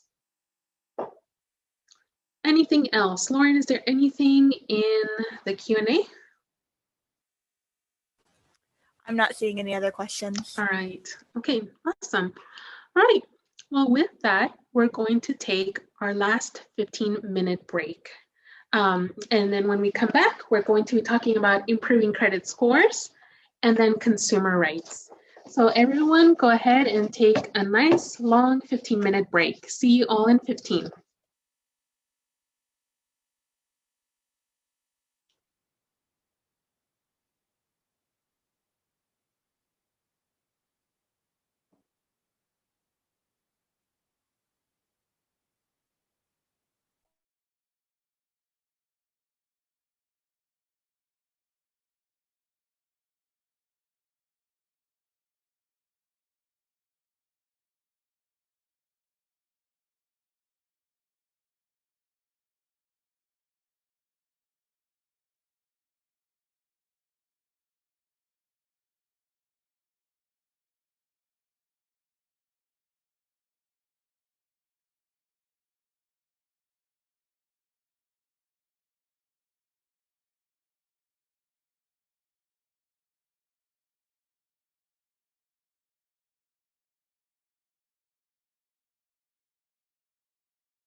All right, everyone. Welcome back from our last break. And thank you for staying with us. And we are going to now go into improving credit scores. Now, a bit of a disclaimer here. Some of the information that is being presented is going to feel very basic, right? Almost remedial, if not 101. But remember that the point of this is to serve as a refresher for you, the advocate, to be able to work with our survivors on establishing their credit or reestablishing their credit. And that means that we have to come from a place of understanding that we might have forgotten a few things, and that it's also good to just review and think about other ways of presenting that information, because we work with survivors that are all very different and all have very different stories, right? So with that being said, if this portion's like, oh man, that's all you're going to tell me, I am sorry. Just remember, this is an adaptation from the, I will answer that in a second, but this is an adaptation from the all-state curriculum. This is good information for victims of both sexual assault and domestic violence. They are both survivors. And the sexual assault survivor might have a situation where they perhaps have a ruined credit score because they decided to leave their apartment or their house because they were in a situation where they were not safe, or they were near the abuser and that it was not a reported sexual assault, which they have every right not to report, right? They should not be forced to report. So it could be a situation like that. It could be that they need to uproot and move near their emotional support system, their family and their friends in a different state. And that is exactly why this information can be used for any survivor in our program, because financial abuse, it doesn't have to be because of financial abuse. The credit score can still be impacted because of actions that still came from the harm doer. Once again, like with that sexual assault example, right? I don't want to be in Arizona anymore. I want to move to California near my mom where I feel safe and I have a support network. So most definitely. So to improving credit scores, the best way to improve your credit score is still paying your bills on time, getting current and staying current, and contacting creditors to make alternative arrangements. Easier said than done, right? Most definitely, which is why I put the tale as old as time. It's still about being current and staying current. And how do we achieve that, especially when money is tight?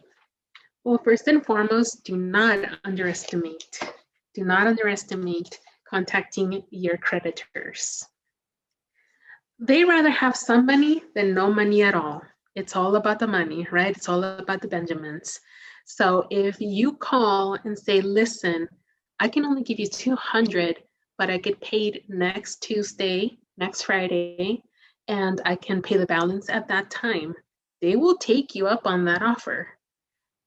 It might be intimidating, or it might even be, it might even be something that the survivor doesn't want to do, but it's a great way for you to get current and stay current, or for you to still have that positive record, because the fact that you are initiating that contact is giving the creditor the viewpoint that you are trying to be responsible, even with your hard circumstances. And therefore, they will not have a negative report. They will hold on reporting to the credit bureaus.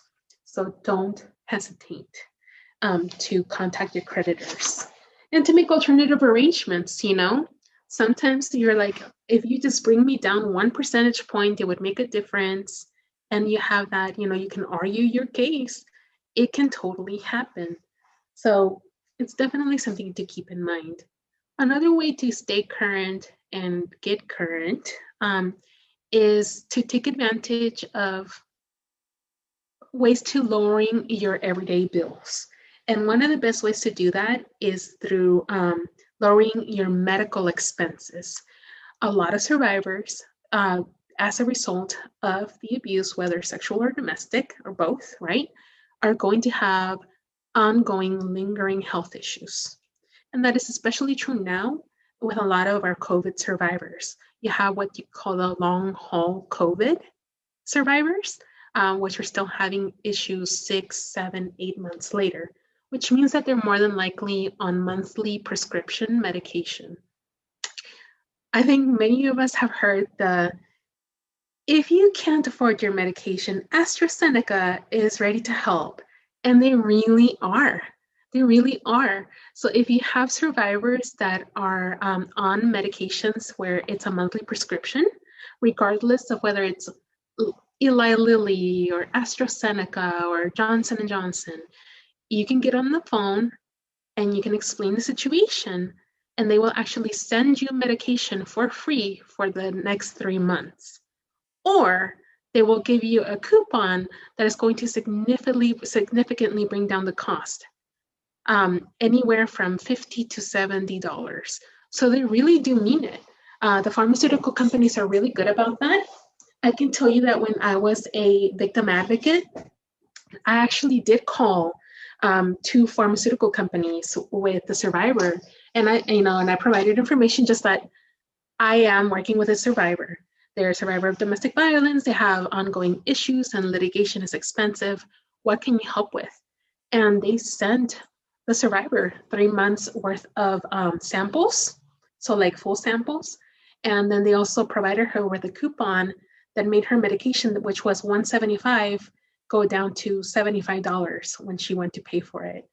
So think of the creative ways in which you can save that money, which can then help you stay current when it comes to your loan and your lines of credit, any line of credit. Definitely take that into consideration.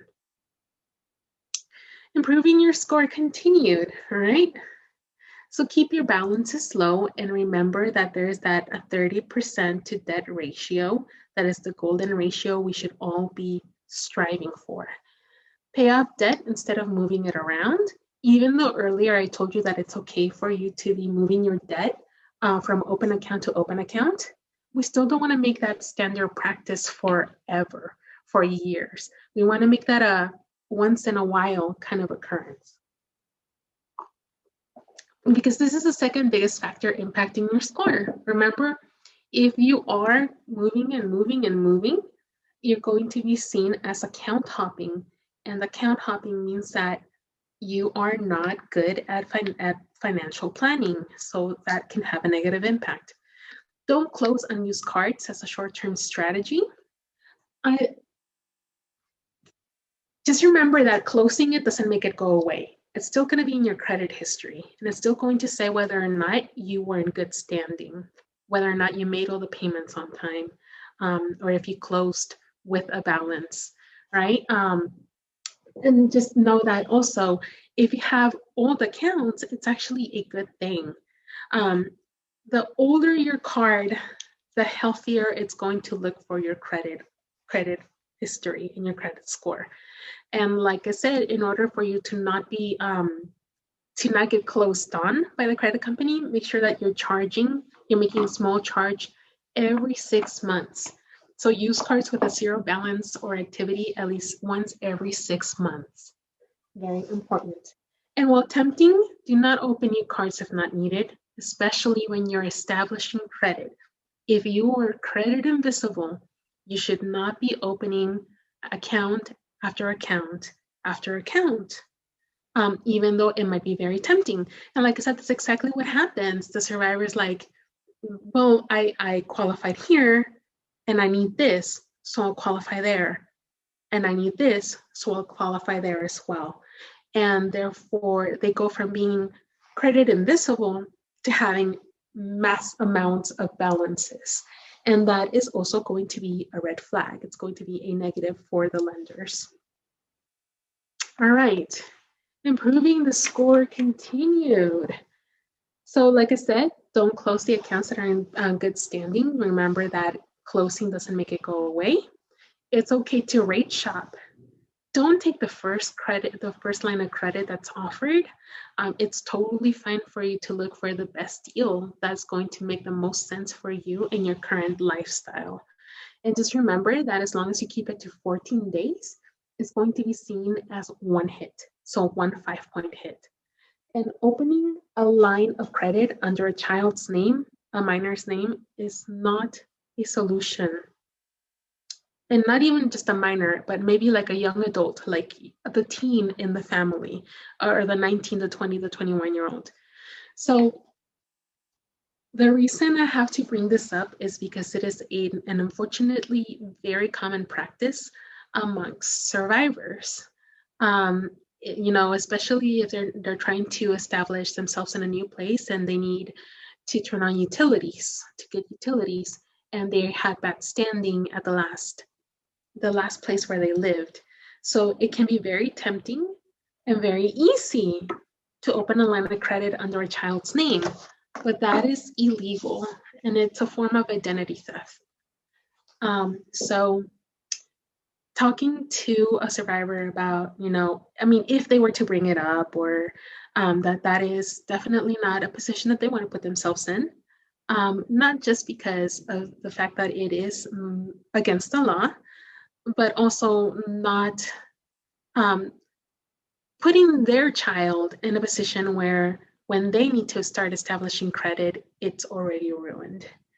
Because what's happening is a lot of these young children or these kids, they're going off to college and establishing their own lives, and they go and they apply for something and they're like, well, your credit is shot.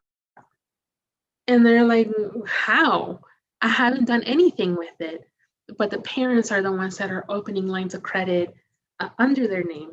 So just as a reminder, that is identity theft and it is against the law. Right, any questions so far?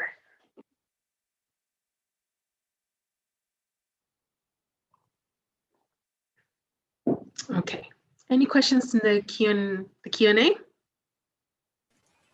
There's no questions in the Q&A. All right, just making sure.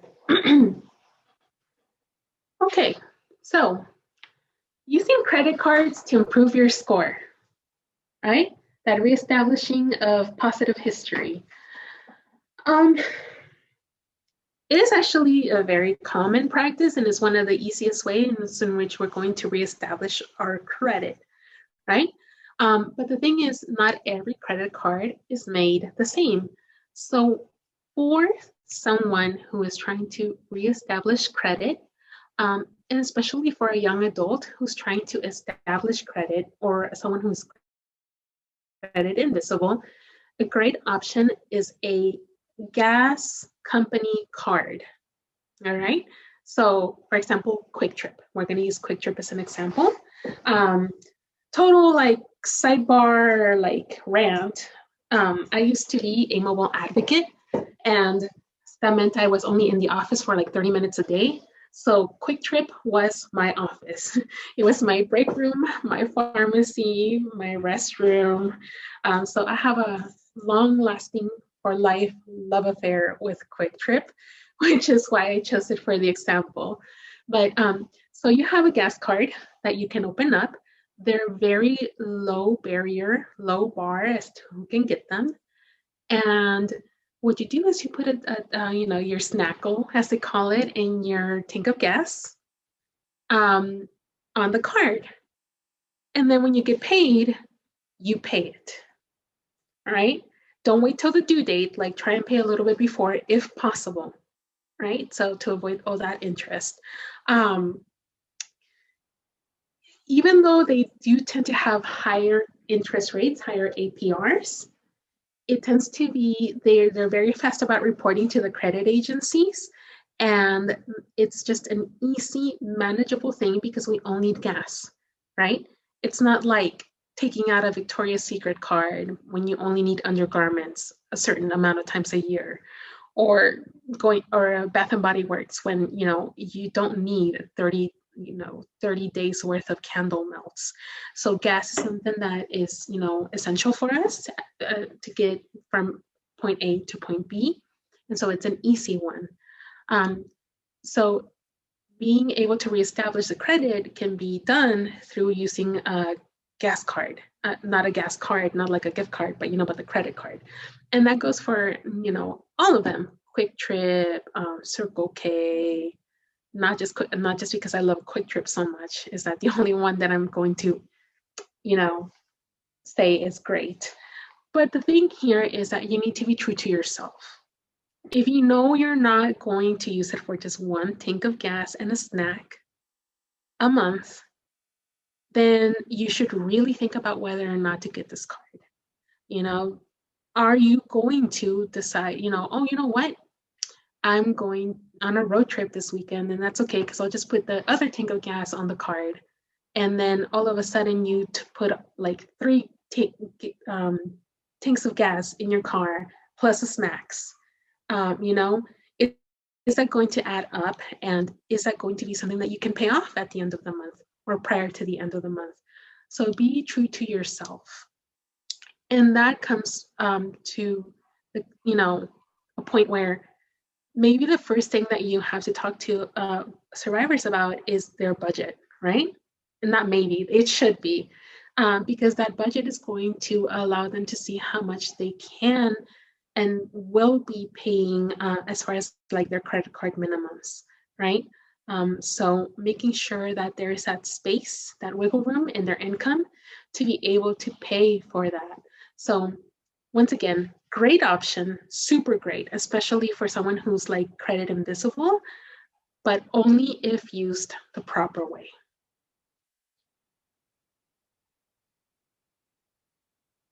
Let's talk about credit repair companies and credit repair agencies.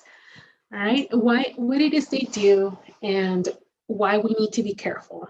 Okay, so I think most of us have probably watched TV sometime in the AM between The Price is Right and The Talk. I don't really watch daytime TV, but and have seen a commercial about boost your score now, or I called and my score went from 500 to 700 in a half hour, or a lot of like big, very ridiculous claims. And the saying, if it's too good to be true, definitely applies here. So let me tell you a few of the common strategies that credit repair companies use.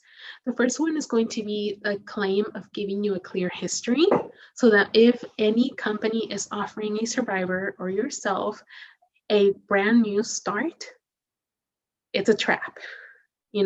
It's definitely a trap. If they are offering you a new social security number or an employer ID, an EIN, it's a trap. Also, it's illegal. That is identity theft, right? They're going to be doing identity theft on your behalf. And because you're agreeing to it, therefore you are also part of that theft. So there are going to be severe legal consequences.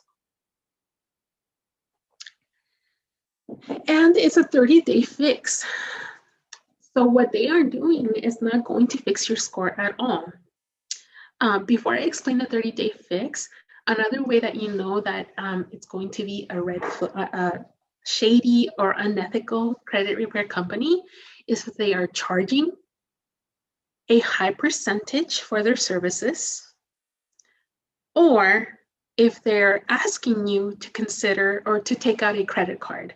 So it's exactly what happens and what used to happen with a few of the agencies that were very popular back in the early 2000s, is that they would like say, oh, we'll fix your credit, but let's transfer some balances to this new credit card that we are offering you with these great APR, great financing, great everything. But the great financing was for like a month, and then you would be in a worse place. A lot of those, thankfully, don't exist anymore, but you still have a few out there.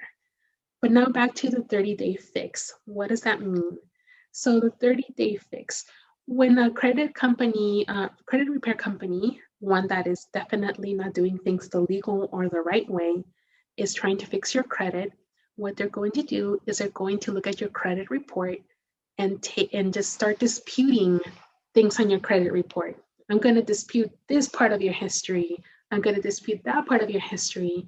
And on the average, they're going to send 6 to 10 disputes. When the 3 bureaus, Equifax, TransUnion, Experian, receive those disputes, they have to open up an investigation. And when they open up that investigation, they have to take those items from your history report and make them disappear while they come to a conclusion of whether or not that's your debt. And so what happens is the credit repair company comes back and they're like, look, your credit score is now 695. See what a good job we did? But what they don't tell you is that it's only for 30 days while the investigation is open. So it's an overinflated good score that's just going to go back to being your bad or low score after the 3 unions or the 3 credit companies close their investigation. So that is exactly what's happening. That's what the credit companies do, the credit repair companies do, which is very sad, you know, especially when we think about our survivors. All of our survivors, they're going to have that struggle whether or not to trust. And here we have just another institution, another thing that is taking advantage of them, right? So let them know that that's exactly what they are doing. 30-day fix, not permanent. So what does a legitimate credit counselor look like? Where do you find them? How do you get to them, right? So you know it's a legitimate credit counselor because their services are usually free and they're usually partnered with government agencies. They will usually have a contract with the Attorney General in your state or the Department of Justice or other government agencies, depending on where you are, you know, geographically. If they do charge, it's going to be a very doable amount, and it's usually going to be on a sliding scale according to your income then. If you are in Arizona, one of the tools that you can use is you can go to the Attorney General's office, and they have a whole section on consumer rights and consumer education. And Lauren can actually put the link in on the chat so that you don't have to copy it from the PowerPoint. And then for the Department of Justice, they also have a credit counseling debtor education information center. And that one you can actually look up through state or zip code, and it'll give you a list of legitimate counselors that are partnered with state agencies. So Lauren just put the DOJ one in. And so it really is about just doing some research and making sure that you are seeing a legitimate counselor that is going to be able to give you the proper advice. But here's one of the things that we want to explain to survivors that we are working with. And we want to explain to them that it's not going to be fast, and that if we are seeing a legitimate counselor, a lot of the advice that they're going to get might seem, once again, like something they already knew. But when it never hurts to hear something again, right? Usually we're not going to really take it in until the second or third time or really remember it.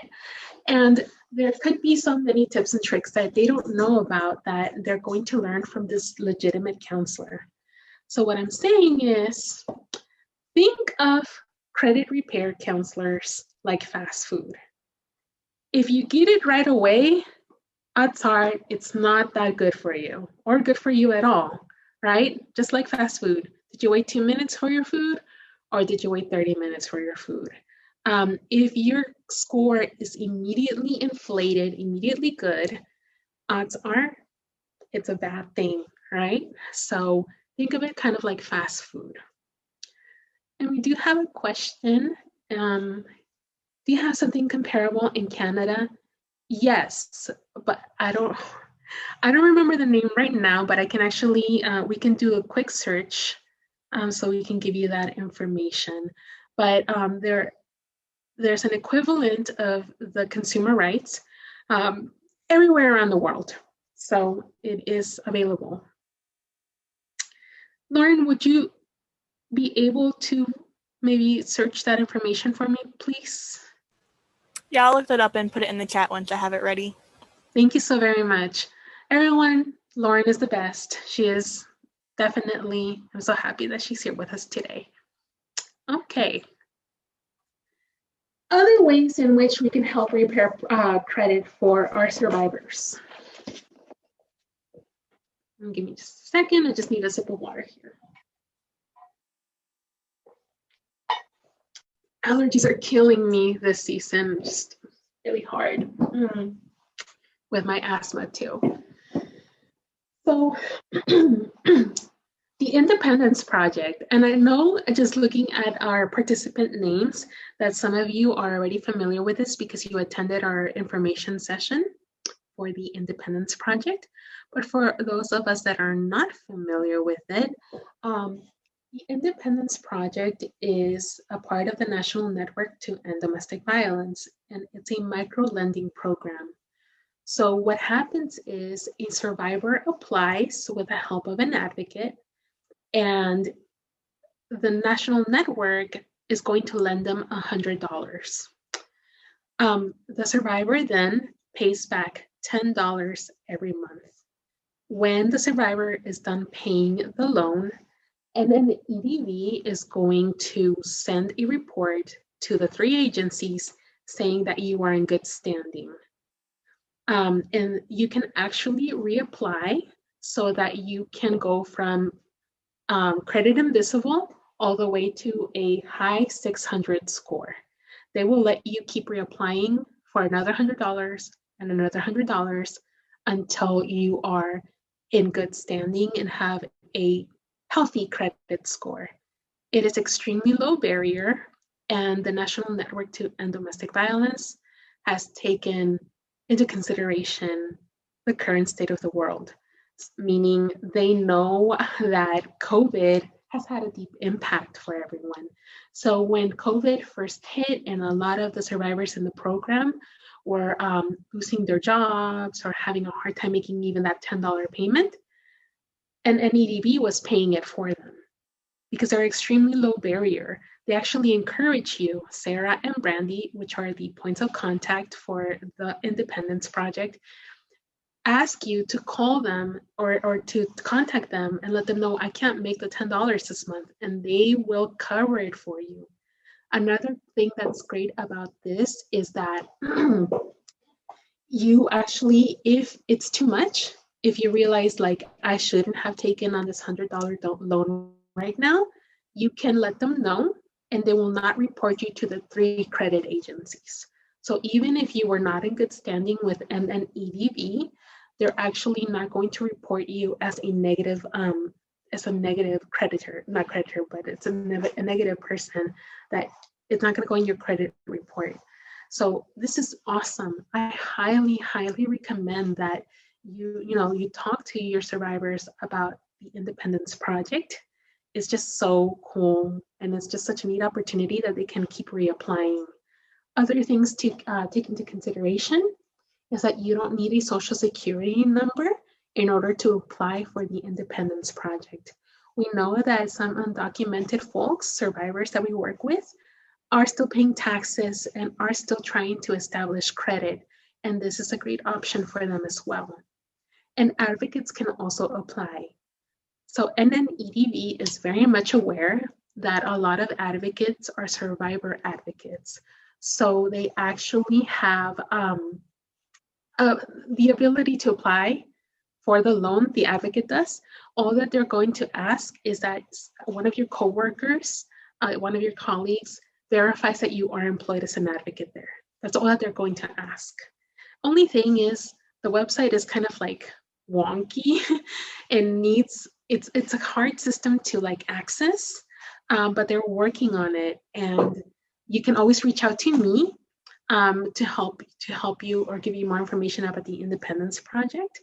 And I'm in contact with Brandy and with Sarah, who are the NNEDV people for the project.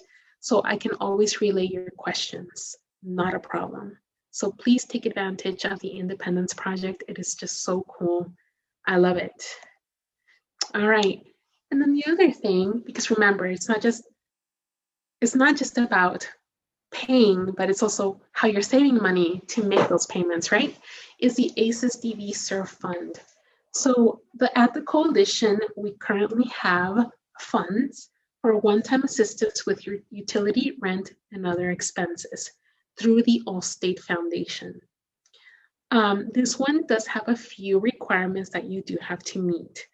The advocate must verify that they are working with a survivor on financial literacy, meaning that you talk to them about the things we talked about today in this presentation.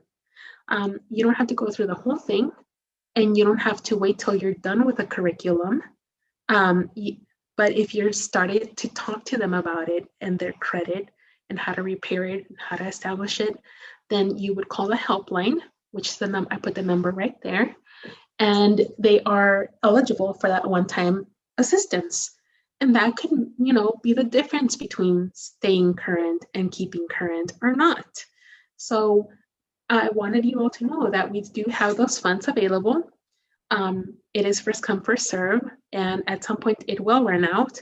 But the coalition has been working with the Allstate Foundation for many years now.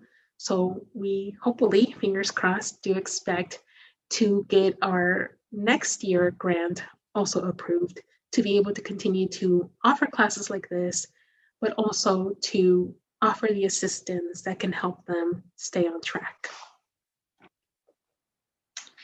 And speaking of rental assistance, it's very important that we realize that that's actually, once again, housing and keeping the housing is going to be one of the biggest obstacles for our survivors. So if they are having issues with rental assistance, issues with rent, there is rental assistance, but we all know, all of us as advocates, that it's very hard, and it's usually first come, first serve. So you can actually look at the Arizona Department of Housing website, and they'll let you know which rental assistance programs are currently open and have funding. All right. Yes, there is one through the California Department of Housing. Somebody asked if there's something similar in California. There is. And Lauren, because she's awesome again, will do a quick search for the website for the California Department of Housing website. All right. So the thing, if you're looking at the Department of Housing website for your state and you don't see anything, another thing that I highly recommend is that you look at your representatives' pages. So for example, 3 weeks ago, I got an email from my representative, which is Ruben Gallego, District 7, saying we have rental assistance funds available. Click here to apply. So one of the things you might encourage, your communities to do is to know who the representatives are and maybe, follow them on social media or write to them or call their office and see if they have assistance through their office. Because I can tell you, I've probably received that update from my representative at least 4 times since COVID hit.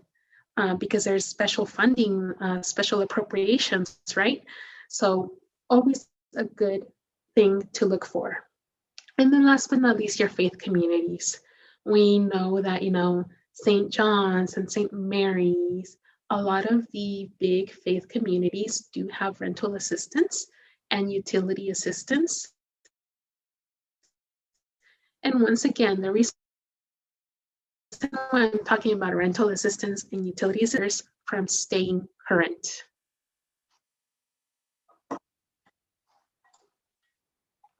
So those are just a few things to keep in mind. And last but not least, let's keep in mind that we have common goals and that we don't work in a silo. I think that sometimes when we come across a resource that is amazing, We don't want to necessarily share it because we don't want it to run out. And we want to make sure that we have it for the clients, the survivors that we are working with. But we all have the same common goal as all state foundation and EDV do, and that is to help our survivors leave their relationships and establish their own financial security, right? Their own financial stability. So also ask your colleagues and, what are you doing and what are you teaching in regards to credit repair, credit establishment, because they might have resources that you haven't heard of or that you're not currently using. And that is especially true for those of us that work in communities where there's a lot of diversity. What is Chicanos por la Causa using? What is, or CPLC? What are those specific agencies that work with specific communities? What kind of materials do they have in other languages? Because that's also very important. A lot of the material that I presented today is thankfully in Spanish. You can actually download the curriculum in Spanish, and that's awesome.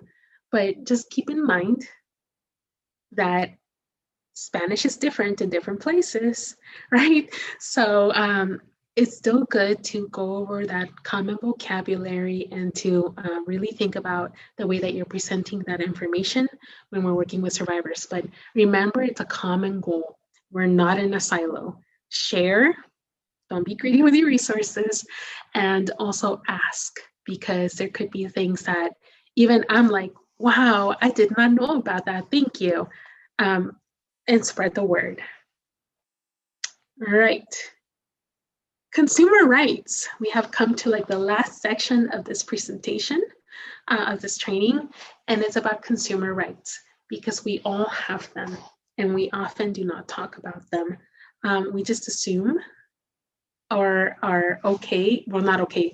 We kind of simmer in the fact that our rights have been violated, but oftentimes it's either monumental, scary, overwhelming for us to be able to, to know what our rights are and to challenge what has happened to us.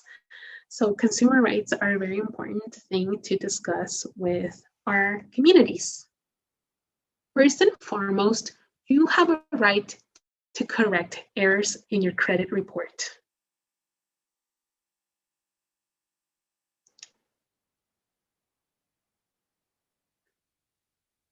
Just giving, okay, I'm just making sure the interpret, I spoke a little fast there, so slowing down. All right, so why is this necessary? Because errors in your report are extremely common, like super common, especially right now during COVID, right? So how do you go about making sure that you can take something off your report? So let's say that you're going through your credit report and there is something that should not be on there because it's a debt that is not yours or that was taken behind your back and you have the evidence to prove it, or you have the court judgment, the court paper saying that it's, it was split a certain way. Or better yet, you are in good standing with the person you're renting from, but they report that you didn't pay 2 months. So now that's on your credit report, right? So that's incorrect. And you review your report and you see those errors on your report. What do? So you're going to review your report and you're going to identify the issue and you're going to collect evidence, whether it's the receipts, letters, court documents, statements. Then you're going to go online or through mail and you're going to send a letter to the agencies, not the collection agencies, excuse me, to the agencies, and say that you're disputing that. And you're going to attach copies, very important copies of your evidence. Make sure they are copies because you will not be getting back originals. They're not going to be sending it back. What then happens is that the reporting agency has 30 days to verify, and they're going to exclude that data from your credit report. Does that sound familiar? That's what the shady credit repair agencies do, right? So that's exactly what you are doing. So you're going to dispute. If the reporting agency is unable to verify the entry as correct, they have to remove the error. By law, it is your right, but they have to remove it. And if the error is corrected, then you have a right to ask that they send a letter stating that to everyone that has seen your credit report in the last 6 months. So everyone you've applied for credit to, any lenders, they can get a letter saying like, you know, we noticed this discrepancy, it has been removed. The actual credit report looks like this, or this is what was removed. So it can be very helpful for the survivor, right? Especially when they're reestablishing their credit. So make sure that you know that this is an option and that it is your right. And what does the letter look like? So we have an example right here. So this is what the letter is going to look like. And when you receive the Google link at the end, it actually has a template.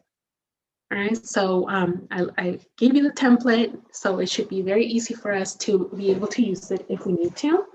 And I can tell you that this is actually, when I provide technical assistance for economic justice, this is one of the top things that I get asked for at the coalition. How do I correct an error? And how do I write the letter? So this is something that is definitely going to be a very useful tool. So let's talk about COVID and credit. Let's talk about the elephant in the room. We all know that COVID has uplifted our lives and has created a lot of financial hardships for everyone, but especially for our survivors that are trying to reestablish themselves. And it has had a very deep impact because of the CARES Act. So the CARES Act, which pretty much gave people who are renting an opportunity to stay in safe shelter. It gave creditors certain rules to comply with, certain requirements to report. Pretty much, you can't report that this person is negative or delinquent because right now we're in a crisis. We're in COVID time. So you need to not report them and you need to come to a certain arrangement with them, right? And it's different in so I can't give you the exact arrangements, but the CARES Act was a protection, right? For everyone to stay in their home. So what's happening is lenders are still not complying and they're reporting these people as being negative, as being delinquent, and is having an extremely deep impact throughout the nation because they are just not willing to comply. They don't understand that they should not be reporting negatively about how their lending practices. So it is something that has come up because of COVID that we're living in. Can everyone hear me okay?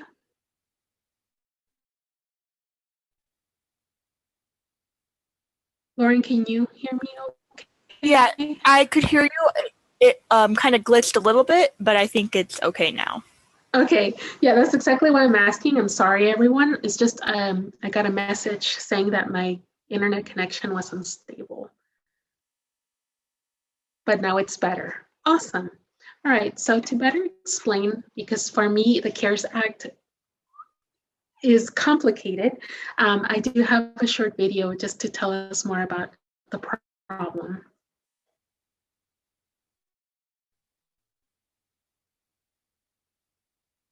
If you will give me all a second, it is connecting to my servers. Okay, there we go.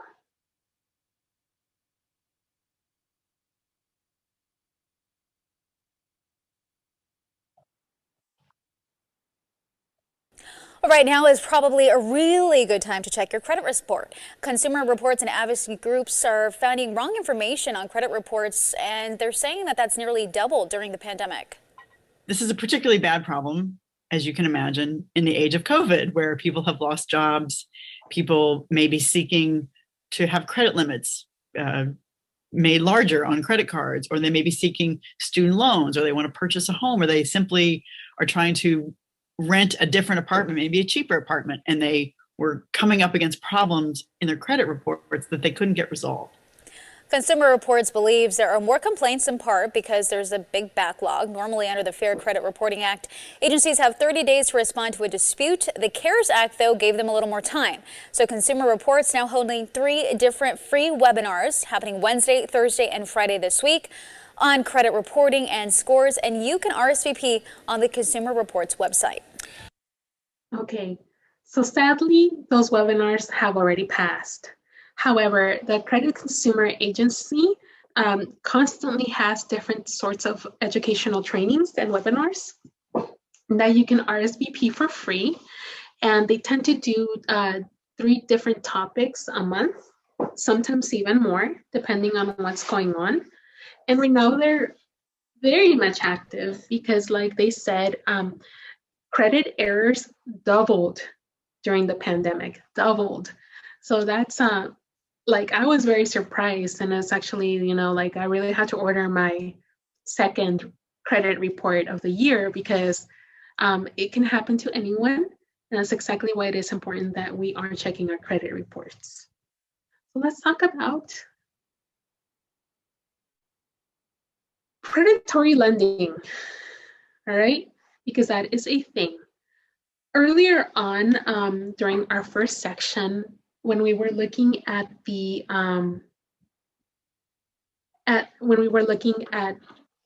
chart with the mortgage, the $200,000 mortgage, I let you know that the person with the lowest credit score more than likely was not going to be receiving an offer for a traditional mortgage loan, that they were going to be offered a subprime loan.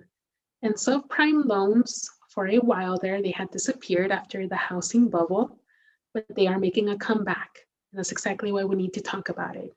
They are making a comeback. So predatory lending is a term typically used to describe unfair, deceptive, or fraudulent lending practices, which impose unlawful and abusive terms to borrowers. This is a big problem because they tend to target minorities, low-income families, and the elder. And the example of that is a subprime loan, which is going to have like an adjustable rate. So the APR goes up and down every month. They're going to be high interest rates or high APRs. And also that balloon payment loan, right? If you make this huge payment, then the rest of the payments will be set at this price or at this amount. So those are all predatory practices. And subprime loans, like I said, are making a comeback, especially right now because it's a hot buyer's market. A lot of people are looking for housing at the moment. It's a great time to sell, and it's a hard time to buy because options are low. And especially for our survivors, they're going to be targeted by subprime loans. So our last video of the day, what is a subprime loan? Explained in an easier way here.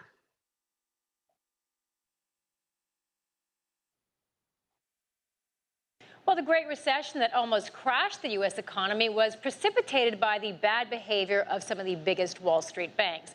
And it was their creation of the so-called subprime loans that almost brought about the country's ruin. CCTV's Rochelle Akufo takes a closer look at one part of what billionaire entrepreneur Warren Buffett has called financial weapons of mass destruction. There are several kinds of people who borrow money from banks. For simplicity's sake, we'll use a grade system from A to F. A being the highest mark, with F being a fail. If the borrower has an A grade, banks fully trust the person and expect him or her to pay off the loan in full within a certain period. They're usually borrowers who have high-worth assets, a sizable bank account, and a stable or high-paying job. If it's F, there is no way that person can pay back any loan, mostly because they have no income, no assets, or even a steady job. Borrowers in the middle, grades C to D, are basically the ones who apply for subprime loans. They're the borrowers who usually have low-paying jobs and have a hard time making ends meet. It's also highly likely that they didn't go to college and live in low-income neighborhoods. That's why lenders consider these borrowers as a higher risk, and that means their loans have a higher interest rate, at least 2 percentage points higher compared to borrowers who have an A or B grade. So why do banks lend to the subprime borrower, given that they're more likely to default? According to some banks, they loan to these people with expectations that they will eventually get better paying jobs, and that will let them meet the interest payments. Unfortunately, this only works in theory, since most subprime borrowers have fixed incomes. Most of them are retirees or qualify for fixed government assistance. Right. So as you can see, it is a very targeted population that get these subprime loans, and the predatory loaning practices do affect a lot of the people that we work with. So what can you do if you are a victim of, give me a second here, of any predatory financial decisions, any predatory things of that sort? So first, you want to look into your rights under TILA. TILA is a Truth in Lending Act. They actually have very specific ways in which the lender can breach a contract, and therefore, depending on the way in which they breach the contract, then you have a specific amount of rights. There are so many, and it's the legalese is like very difficult to understand. So it's definitely something that you might want to look into with your lay legal advocate if you have one in-house, or make an appointment with a lay legal advocate in one of the agencies in your community. Like I said, if the lender breaches the loan documents, then you likely have a claim for breach of contract. But find legal help. You know, I'm most definitely not an attorney, and most of us probably are not attorneys either, right? So find that legal help, because they're always going to be, especially the ones who are offering these predatory loans, they are going to make sure that there are tons of loopholes that they can jump through. And therefore, the legal language is going to be extra convoluted on purpose to make that person, you know, just kind of give up reading halfway. And the other thing that we need to keep in mind here, and I'll go back to this slide right here, is that they can also be victims to unethical lending practices such as racism or sexism or ageism. It's very much possible. As we talked about earlier, we understand that there's a history of institutional racism and redlining, right? We don't want that community, those individuals living in our beautiful suburb, manicured suburb. So we're going to redline them. We're going to prevent them from being able to get loans or get housing in our manicured neighborhood. So that is the thing. And unfortunately, that still exists. So if you think that you are a victim of these practices, you also have rights. The best thing that you can do is go to your Attorney General's webpage and go under their Consumer Rights section. In this section, you're also going to see lendee and lenders' rights. So it will give you an opportunity to learn more about, you know, how to report discriminatory practices and unethical practices. All right. Any questions about that portion? Nancy, I see that you asked what program was that, but I'm not sure what, in regards to what you were talking, like which portion.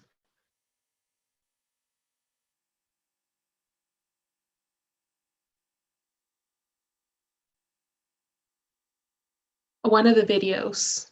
All right. Oh, was it the for the credit report errors? Yes. Okay, so that's going to be the CARES Act. And everyone can give me just a second. I actually have a link here on my desktop for it.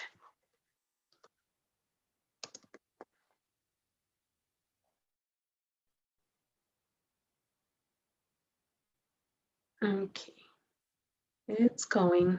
My internet's a little slow right now.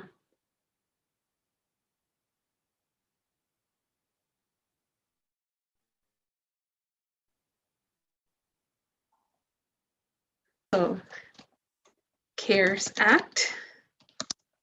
And here is a really good article. That's the what you need to know about the CARES Act.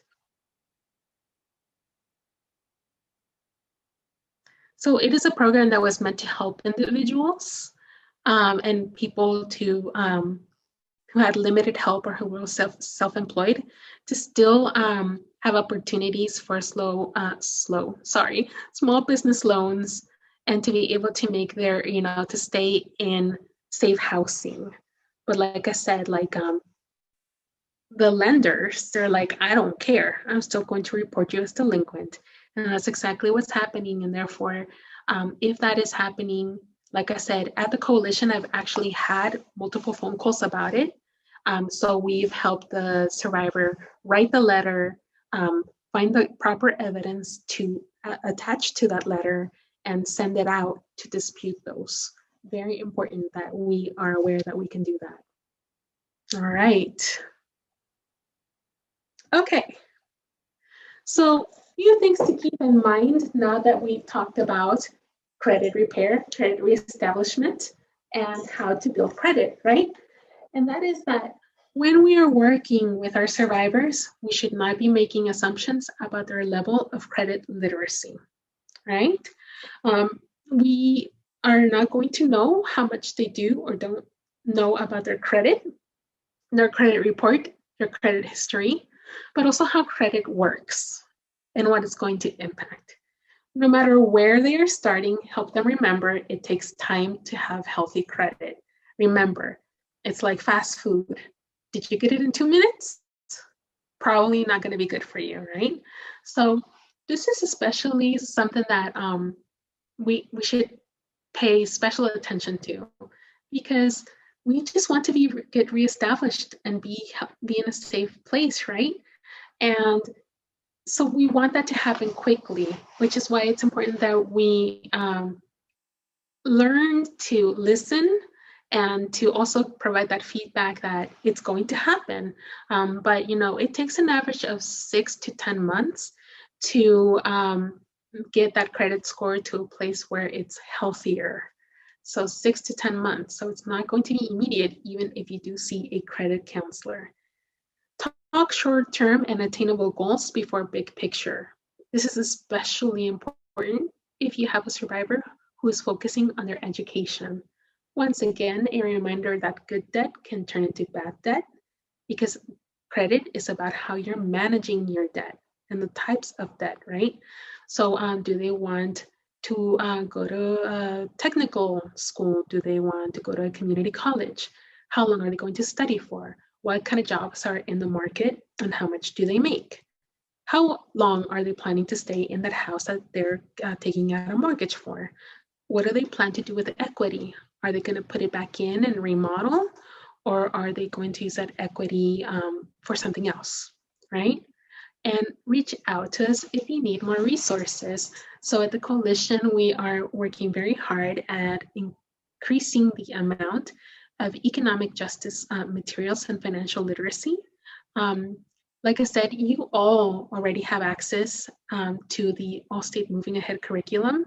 All you have to do is look it up at nnedv.com or .org, sorry. But if you want specific materials for a very specific part, we can always work on it together. And we can also work on bringing a presentation to your agency, for a specific item. So right now, I'm currently working on a presentation on just the basics of financial abuse that I'll be presenting to an agency that reached out directly. So we're here to try and give you that material at whatever level you need it. And that's exactly what we're trying to do, right? And I see that some of you are putting in some resources. So thank you, thank you. See, this is what I'm talking about. All have a common goal. We are all looking for the safety and financial stability of our survivors. And we're almost done. We are almost done. We're going to be done a little bit early. And you know, that's the thing with virtual learning, right? We never know if we're going to have a lot of questions or if we're going to kind of breeze through it. So a few things I wanted you to know. First of all, thank you for joining us. I really appreciate it. A lot of work went into making sure that the information that we provided today was accurate and also of use, right? We have a second part coming up, and it's going to be May 3rd, 2021, from 9 to 12. So that one's going to be shorter. And it's going to be on financial odds and ends of survivors. Part of that will be talking about bankruptcy as an option, right? So we will be talking bankruptcy, but we're also going to be talking, just like I said, other odds and ends in regards to financial literacy. Registration is currently not open, but it will be out before the end of the month. So be on the lookout for that, just so that you know that you're aware of that. I hope you can hear me. My neighbor is a carpenter and COVID has not impacted his business.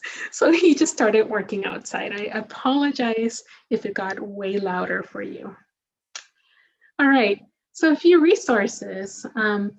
Just so that you're aware, the Allstate Foundation is separate from NNEDV, and the Allstate Foundation Purple Purse website is going to have webinars as well as all of the Allstate curriculum. The second one is NNEDV, the National Network to End Domestic Violence, and womenslaw.org. Womenslaw.org is amazing because they actually are going to help with the whole legalese. They put a lot of the current problem, like you can look up, my abuser did this to my credit, and it'll like generate all the answers that all the times they've been asked that question and how they answered. So you can see different scenarios, and it's in layman's terms, so it's very easy to understand. Federal Trade Commission. So the FTC is going to be a great source for additional consumer rights education. So if you have very specific questions that you need answered, they have like pages and pages worth of frequently asked questions. Fiscal Tiger. Fiscal Tiger is a really cool site that actually has like very easy to understand, elementary level, almost elementary to middle school, financial resources and articles. So they have a whole one that explains like, what does FICO mean? Or they have another one that says, you know, what is revolving debt? So it's a great website if you're looking for a way to just very easily explain things. Experian and Equifax. They actually do a lot of consumer education and have webinars themselves. So do check out their pages because they do have a lot of resources. And as I mentioned earlier, your representative's webpage. So your representative's webpage is going to have, you know, if rental assistance and what other types of assistance are available and for what period of time you can apply for, all right? At this point, I'm going to ask Lauren to please put in the SurveyMonkey link. Please, if you have the opportunity, fill out the SurveyMonkey, and remember that your certificate of attendance can only be accessed if you complete the evaluation. So please give us your feedback. Like I said, we ended a little bit early, well, maybe.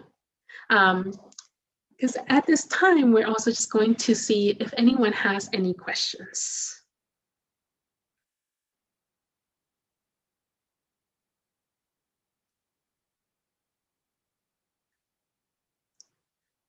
Lauren is also going to do me the favor of, at this point, making sure that she puts in the Google Drive link. And I'm actually going to switch screens here, or not switch screens, but I'm going to show you what is on the Google Drive folder. Can everyone see that okay? You should see a Google Drive page.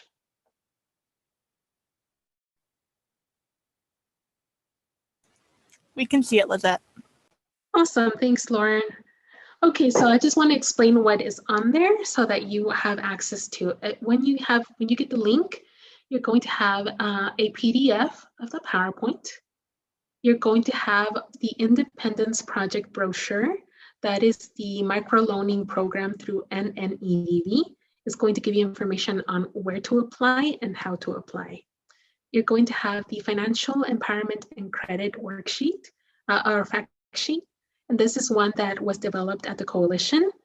The great thing about that is, if you remember, I told you that we have funds at the coalition to help for one-time assistance.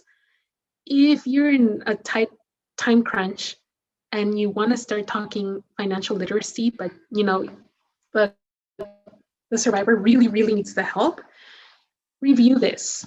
And with that, you can already call the helpline and say, we reviewed the fact sheet and we plan to review other things in the future. We plan to review the Moving Ahead curriculum part 3, right?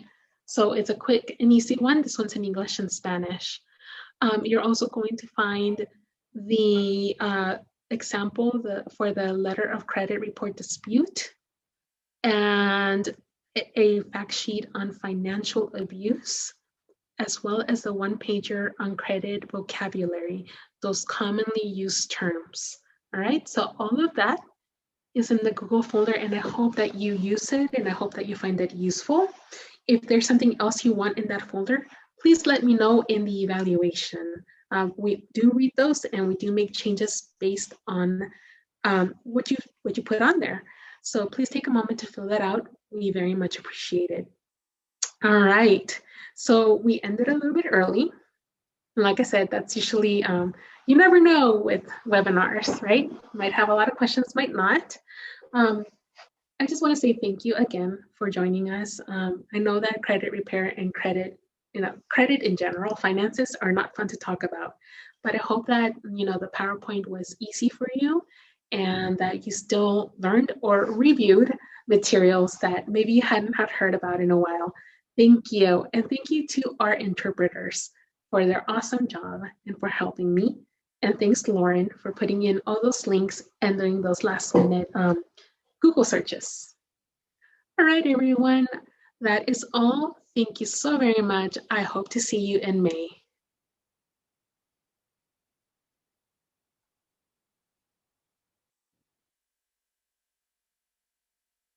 Thank you. And we'll stay up for just a few minutes in case anyone has any last minute questions and to give you an opportunity to grab those links from the chat. Where is the evaluation? Oh, we can put the link back in the chat.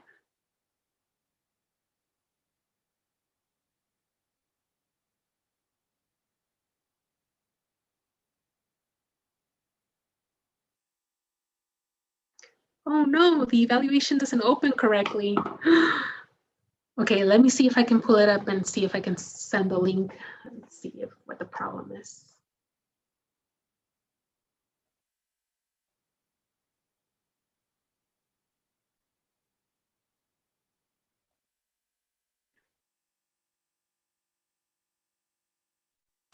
I'm curious if anyone else is having issues opening the evaluation, if you could say so. Yeah, okay, because I was able to open it successfully as well. Oh, let's see. I'm going to, I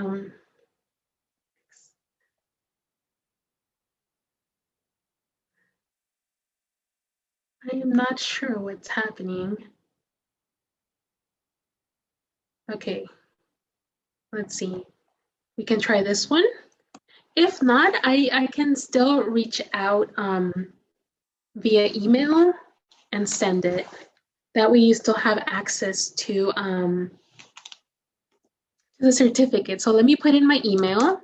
And for those of you that are having difficulty, please reach out and we will email each other, get in contact. I'll send you the link. And then if for whatever reason you're still having issues, I will vouch for you that you were here and I'll send you the certificate. All right. All right, everyone. Thank you so very much. At this point, I think we're going to stop recording and I will see you all in May.